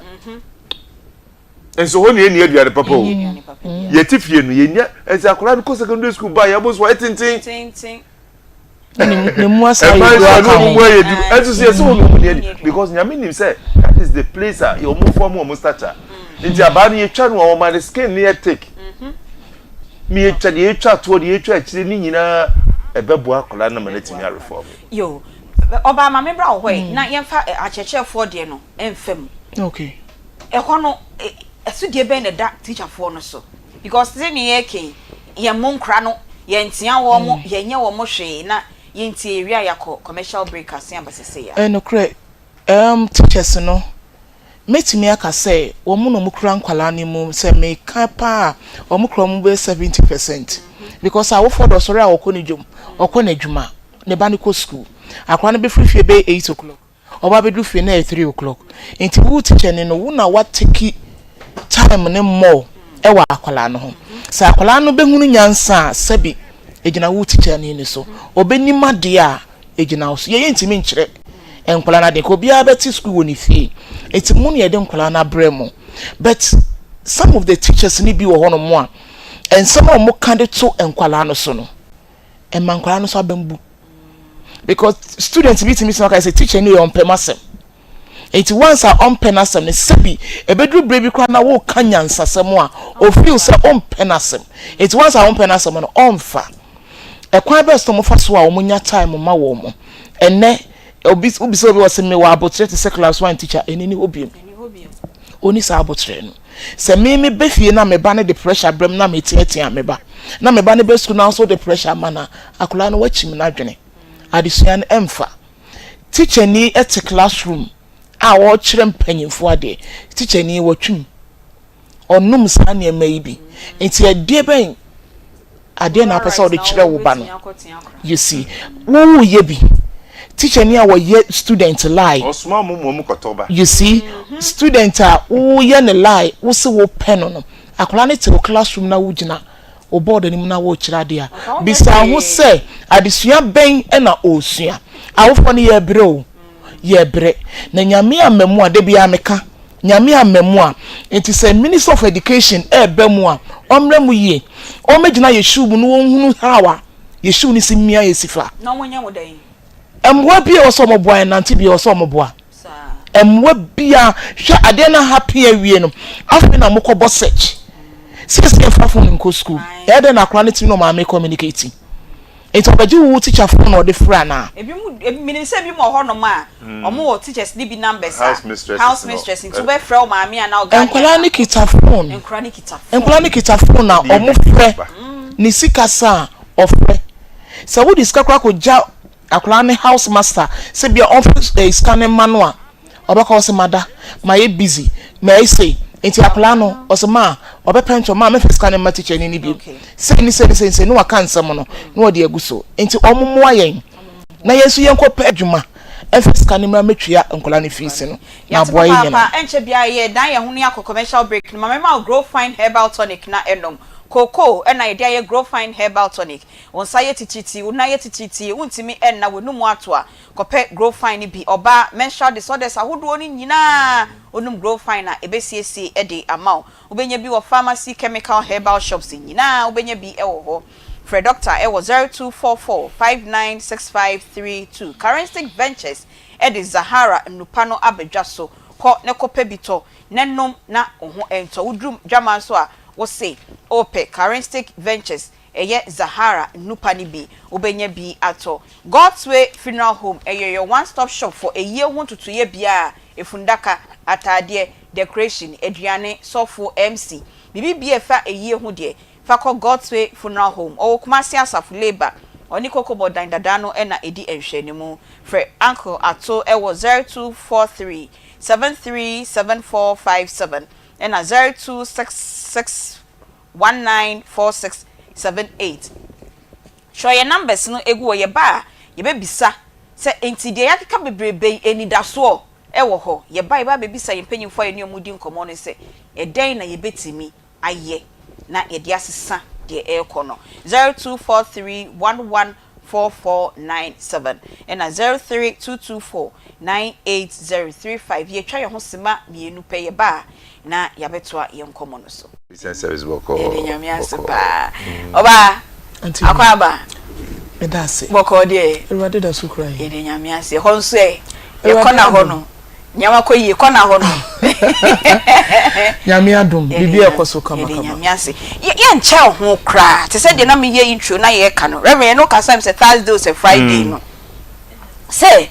ye bisa ye ho senti mabunu yi suban yo mo da na die eni da so wo ho na weekend yi sama ekokoso no na abesi ye na ye topic na ye pick ye pepe nti rebe mami mbisa eden na esi because first no ka akra ye bone a sansem we bi ne enti o eden na esi yo oba pa me da ase okonya modi ama me se me ramo fidi kesi esu na ye ndi nkomo na mame mo abaso so no production team fi say ye ma ha so ye monitor mo pa ade ba ko Christian service ye monitor ye students no hu di o mo ye industry ni ye we ni award cry mo stories my ye frem ni mo di nkomo na me nchia me ni aba na me ni di nkomo okay minim se abrante ya ne ho asema ba mo de calm story hu mo nya opportunity hu na monya ne picture he ye nya ne picture nti minim say ye discuss na mo de beto so ama ye hu no the ntia me busa mo sa ne say about 3 weeks ago no oba ma sorry oh obi na invite ne say wo mra sorry I see na oba no aboniti na nya no mo say wo school mu no ye de no boniti o ye obi a waboniti menin neti o ti abrepo menin neti misun se meti abrepo ho aso na ma sorry wo na in fact said you see bar sorry no we a friend in it na say kanyame asem kire na because he say abrante no kwan won nam so because at that age on no catch us go school ho SD ho inti enra me kra na minim enra as part of my sermon and na make a normal course wa brabuma otibia etimima ho popo eni ade and abrante ni ba ko youth leaders ni ba ko catch am say azene si ye na abrantie yo ye de ne bra we ye de ne ba eni da so de bi o hopa Solomon can say bi eni na time bi inspire me o say there's nothing new under the sun okay ye ne de ya ye kan ya boys de ya ye kan emre bi so abetwom kwa eno ma bi eni nipa ye no society no sa na tie there's nothing new emre bi abenya nipa ko bi a o mu di nsemu na abenya wo mo so a wo mani abre a wo mo pe na boys no a good number of them ani abre wo o pe so mo ye bibi okay inventions a wo mo ye discoveries a boys ni bi ye ni wo mo phone yi a wo masi wo mtrasi no ma wo mo de ye ani ade a so na society no de tell say akwese sekan nufanu no so utwa ha de enkoyi na wo se ye ka de enkoyi so se ye hye wo mo nkran mo me da so enkenye sa nkenye nse ye mu bia ya ba betena hanu a ye ni odi nkomo because ba bia ni efri no yeso ebrim mi giri se na nkomodie koso sa ye ma mi no bi so di nkomo se eti we be ye ni se ya bra bo no ba bia ne nam no enkoyi but ne yeso ye ti ha ye tu bi no mu fo ntu eni da so de ebi wo ho ni nyina ne se wo man no ye be sori waka na obia be ne fam de amanyofo ye omu de asofo ye omu de awofo ye omu de community no ye mra bi e de abebe ba ye fi say moa I know my right be no eye if you say in fact teachers ni bi wo hono mu a sebe omu tia nkola no kwan wo so a omu di tia nkola no wo ye obatan a there's no way say obetimi aye din ahe if you say utumu say sebe o omu fa adwene nto ho bitimi tam bibi utirimu kura no de bo and abu a say fie enye nti fie anga na o transfer dia be school no utumu say akola no uti enye yie ifie abufuo pa na ye de ho asotwen ebrewo I was say sankofo ni nyina no ye no mo kasa ne ye hwe say akola bi wo o tia no ma akola ni hu mfom so a waye ma wonyi ntum na onye asotwen ni ntum wo say nipa no do e ma hunu say we die opemiye ena otwema so ne ko ba say asem no bi ho kra ka tobutie mu anka asotwen ni kra wo mfa ma akola no sa na ye de abufuo no a na ye de kuso mi gidi say ni da so de ebi wo ho because enkola na ye wo mu ba wi asese no in fact wo mu nya no youth level no kro mu ye smart say primary school for enkola no wo mu ye very smart I'm telling you and then enkola no a ye wo mu ba asase so minim de ntia ye wo mu ba asase so a say no bi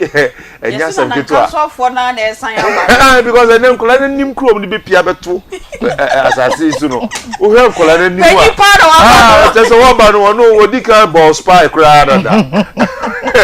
bisi me nana bi o wasi onyinu na wa frame akola apoku ya usa be 5 years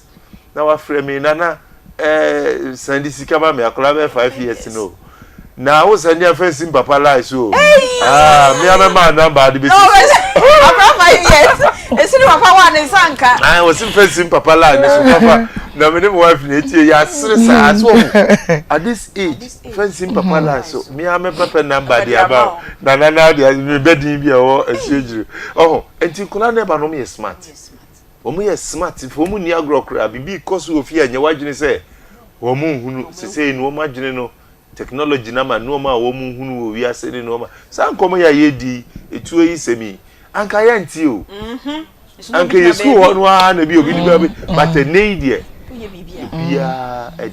enti ni da so de o se nyina be ye waka na ya boy djuma media fo omo so mo de ye enu de ndi bi wan fa nsa so se ka media fo no ne ye o bada na no ne yi no amoye no daytime no ma bi amu yi TV sema kese aye ka no mo me hunu time a wose yetimi di sa nkomo no na etimi eboa because boys no se o ma so aye hye nti o se ye hwe sa no ma ni nyina yi na ni da so de bi wo ho ni da so de bi wo ho oba enda so bi wo ho Nyankopon adum ene da so beba afutu kakra na me dey two parents no efu e wo say yetimi nya agai ayonkofa bebre na yemma ne ye namfofo so wo baba so wo babema makola ne ben so wo ye agya so wo ye enna makola ne ben ene akola ne din komo bibibia wo hwehwe ne bomoden ne fa ma no na nanim nka wanim edura bia na wofo ne ye kai dodo hwese wutie de nkwala ne ye ni bia wo bekasa wo ba no kra wo behia wo kra na wo ma ne mehia wo ye TV ase ya Nyankopon ye fom ne de bia ye nsam ye nantie ye bibia mu ne ye fom Awurade nanso bra ye nu ye ho no ye kwa Awurade animu a wo sa bie na taban mu de gye yen ada na wan kasa wo ba na wo ye ne kakai ene ne mfadamfo bibi koso wo wachi a obebo wa mane ene na metie reverend o se wo otimi de ne baba ne pie first na meye ene megya mesa ahase I was saying minya bre e de mankwala no wo ho afa nkwala ne pie efie adwane die no ya na sometimes adorso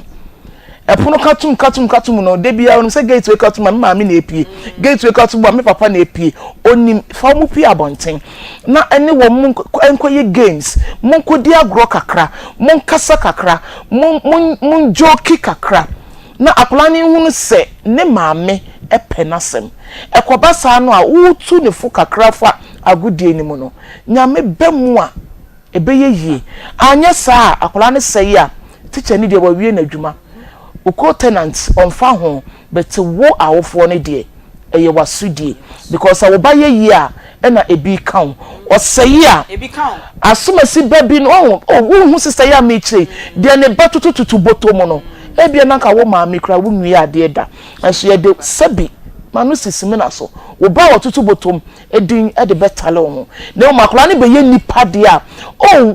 hu sister ya me papa yi ne ba ne kan news ne ba ne yese ne ba ne TV so no na aya ni munyam e de amaya awofo mo me fa sa mo serious na yan kan ye mane mata ye ho na Awurade beboa ye ye lectures class ye excelia omoniji how much more owofo no so me am teacher ni kura hu me a osoba ya wangu manimu ase etini nyina ka ho reverend na me senka o last way but it was say as ye be fa calls me bisa question we ni afa calls pa chow it was say uhu oba enamfo nom reverend ehu hia papa so uhu o manamfo no we dey 1 minute per na producer say me fa calls me manamfo dear omo ye me namfo okay me can to me ho so me ba Pamela was starting school no 6 months old and no starting school Maria Montessori or because of Christian service bia ne namfo omo efre me echia me okay because me go school na omo nyina Pamela's father na mo so ade ba ko so a me dey wini wo mo dey o se nkwala per gift me ko akwadu na wo ho a na so mo nyina la ni nyina yete ho ni edi kwadu no ni edi me say akwala ba ko at 4 years to me be catch them baby Sam say Pamela's father I want to ask you a question me pese me who say me a virgin na say me nye virgin 4 years 4 years wow yes adentia obi wo fie edi ni sa ewura na se na de watinti no opeso obisa me na ontimi musa ne maame ana ne papa was ne maame ne papa nye ne namfo yes na said that me see me go school amene nkola ni nyina up to date o mo wie ko secondary school kra o mo be converge o Christian service o mo ko we ko classes o ha we ko classes o ha enso o mo power no o mo nyina be hia adenti a ya build a good rapport with them kola no so now kola 4 years be busa me ofrifie o until what I did was to tell the head teacher na ya arrange ma o ma me pa no mo yin komo na o minya sasa social support no it was say o man na fofo ye yes I was say o man na fofo enya o man na fofo nko ba bia wo ba ko di agro ko duru ba bia ne odi agro ko duru bia e was say o man wani e go me ba ko classes days we ha me kan che no benim time o mo pon obeduru na class ho Inti undimi surprise me because who knew the time. Wow, surprise no. Yes, who knew time me be visit. Okay. And waka said inti and I'm so happy say nyame mama kola oti asem. But I wo for na makwa. So babeti wasem no. Makwa. Twene ben wo ho. Na mani nya de ehia no. Nye bibia na obi wa. But ni hunu sem papa de obi obey me show. 0243114497 na 0322498035. Good afternoon. Afternoon. Yo, udin baby Okasefi. Akoma, Madina. Okay, it's you. Yes, I saw now the program is very, very interesting. I had the program is very fine. And I me about 8 years. But now the program I'm topic I'm treating ama me who say enye ejankwa na say esne eba as me ba 8 years or a boy but on to enjoy na mo or brushing the teeth and mama say me na say me ko brushing the teeth so I was trying to tell my mama say ono no to me ebua ni na to me tete akola no na etimi ebua yi enti adwenche ka council ewo ho yeah that's papa panyami enshow. Good afternoon. Good afternoon, Aunty Bea. Yo, boko de. Now what you we na ya nti wonka. Ayo, Mr. No me monitor program. Yo, yeah that's it. Aunty Bea akwese what. You akwese it you. Aunty Bea, eni da so ho. Okay. Eni da so ho abla ya kai etiti atempon no. Akwese pejo peja no kakra na ya nti wonka. Ai, Aunty Bea ba do mega. Akwese peja no kakra. Pacho se wo ma studio volume no so na akosre kakra na. Okay, akwesi kasa yeti o. Okay. Na me chefe. And that's all. And that's all abra. Ya kai etenti atempono. Okay. Ya kai etenti atempono ya ko fa so bia. And that's all. So that you say no. Ya mama ya nti omu. And na Bible say adimi sem batakora kuma won ti aso ba. And ya de be white. Ya ka say jafo no say. Emamu mpane ti emanu abra omoye bone. Yo, akwesi ya dase. Na obi so meka bi. Good afternoon. Good afternoon. Yo, udi baby a okasefi. Patriarchal Benedict. Bacho udi baby a okasefi. Patriarchal Benedict kasefi takrade. Yo, Benedict pacho yeti o. Kita kwa samna na mo kanu. Ende ukasi akwala krampo school parents ni. Umudin kwala ni ti babu teachers ni ti ama discipline school na ye bibia ho. Ntaya na mo hwa no so. Teachers ni wezil ni se betia kwala but ebia me wono incident this year. Papa ni ban babu teacher no class. See na we be dey na cheche ni akra ye boni awatia no. Ye da se pa oba Benedictor. Good afternoon.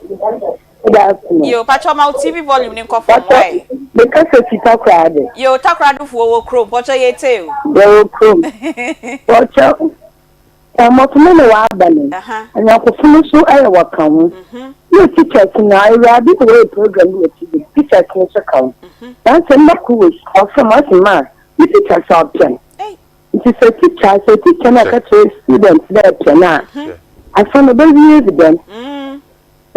The best teachers from the flow school there is strong one. Mr. Man one band, one year there, one band. You. Teacher na sabeda wo school a obeti ombune maami ombune papa. Pacho ya sai. Ni teacher na otse na ade no. Nada. Oyi nada. Good afternoon. Afternoon. Yo, udin baby a okasefi. Ati bi npo ke mo ka se fi gwai. E ka se fi gwai. Yo. E gwai na kakra do fo krompo cho yete why? Ayo, mo ka se fi the program no trade. Okay. And no can teachers no dey order work from home you ta mo from na ho. One no me from na keep feed. We no want dey da. Then I have a man from am no we need na ho for na we fi ka ya want. The teachers no want ka papa. Hey, Reverend Mu adwuma yo, teacher boy. Good afternoon. Yo, good afternoon. Hello, good afternoon. If I turn my TV volume, nim confirm. Good afternoon. Yes, good afternoon, Udi baby Akasefi. Good afternoon, very new. Oh, Nana Bilana mani na so kakra. Good afternoon. Hello, good afternoon. Good afternoon. Yo, Udi baby Akasefi. I'm David, Makasafi, Medina. Yo, Dave, pacha yetio. With regards to Asamia Efa upbringing of children, I think growing up, there was a time where the community in which you are, and they help your parents bring you up. But now, the Akolai Bibika, our Bontia, no, this is all Tirena. And also, ordinary 2.5 the parents of the child get angry. But gone are the days where the community, so who do a bunting of the car? You are being disciplined outside. So even when you come home, you know that no, you've done the wrong thing. But nowadays, things have changed. Yeah, that's Papa David, the infant last caller. Good afternoon. Hello, good afternoon. Hello, good afternoon, madam. Yo, Oba Papa Chodi baby Akasefi. Me pacha me fancy Cape Coast. Hello. Me pacha yetio mami Cape Coast. Oh. Okay, yentimi emfa afrefo ni biom aka yen time 5 minutes. Your birthday wishes enso e wo ho Reverend Sima mixima kra. Seconds. Final words. Yo. Ye mantiti yemu se be yin daso wo ho. De ye kanyina no ye tu emrante ne mabawa no fu se. Dachi no no papa bre ne wo madi ani je bebre nti ye nya abotre. Ye tu awofo ani mpanifo nyina so fu se. Asudie da yeso se ye beboa. Na wo ye obi die ya na wo die ye. Oba. Men so we kwa ma akyerɛkyerɛfo no. Ye besere se omunya abotre pa. Isan se kyerɛkyerɛ ni bia kɔ na bisua ho school. Wakɔgye nimdie, wakɔgye nkunimdie a ɔde bɛkyerɛ akora na de.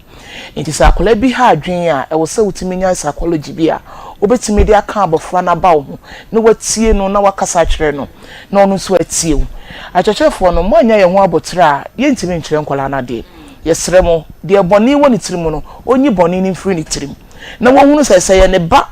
ena ne yonku teacher ni disa ade ni dina ebeye ne da na onu ahunu se ade na enye ne de no ma ne mfa nye wo biba ukonyem wo biba ana wo de akora ne fa kwan boni su bia saa na won so wo de no obi so beye no tie nyina yemfo odo ne yemfa nkyere nkola na de na yen awofo no yensu yenya asomdwe enso mfa nya adwuma na mo asomo mani so nkom ma no ho wo ye adwuma na o ma wani akọ ba yesi ye peska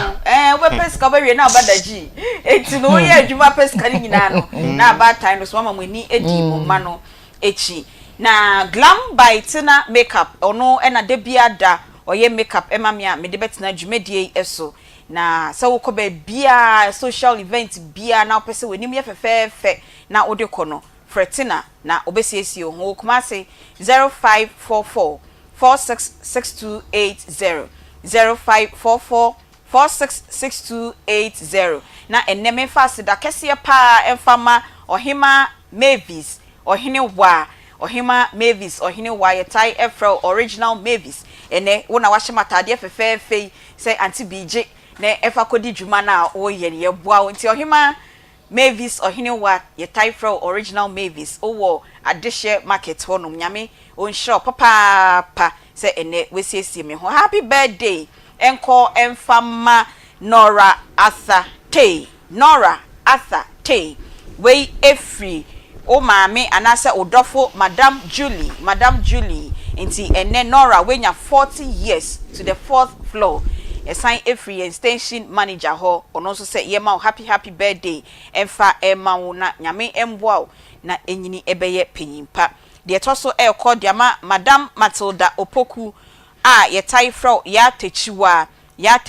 tapas 90s o ye member we efri o brother Opoku Justice o si ye ma happy birthday emfa ema nyame enshow ha enen so ye de ye nkomo no nyina ebesi ye ne Reverend Justice Bofa Poku Mensa or ye checheni e wo Christian Service University ena oba ya brefo ye ni omo ene ekasa ye production team members eye Nana Bila Kantanka Spatus Kojo Sakodie Emmanuel Kwame Vadi ena Nana Yaw panel members regular ones are de bi omo kan ye homa ye de dwumedie ebrew enso eye Era ena Peggy omo so eboaye ye share production no enyina nyame ya adoma china ye de nkomo ebebro papa eja we japade na ebusuafo eje fi usem a eden ene woso ye echina nyambo hia ye na yendwendwen sa enkomo no ehu medin e Beatrice Fioga Robert mi afreme Aunty Bea ye sorry na onua agrofie aba na Akoma Sports enso ye de abremu enyiwe fidie no emfemfia As P Pharmaceuticals assign the draw a your friend Hematos abedwaso Hematos ye moje draw a yema obi na no mato a won to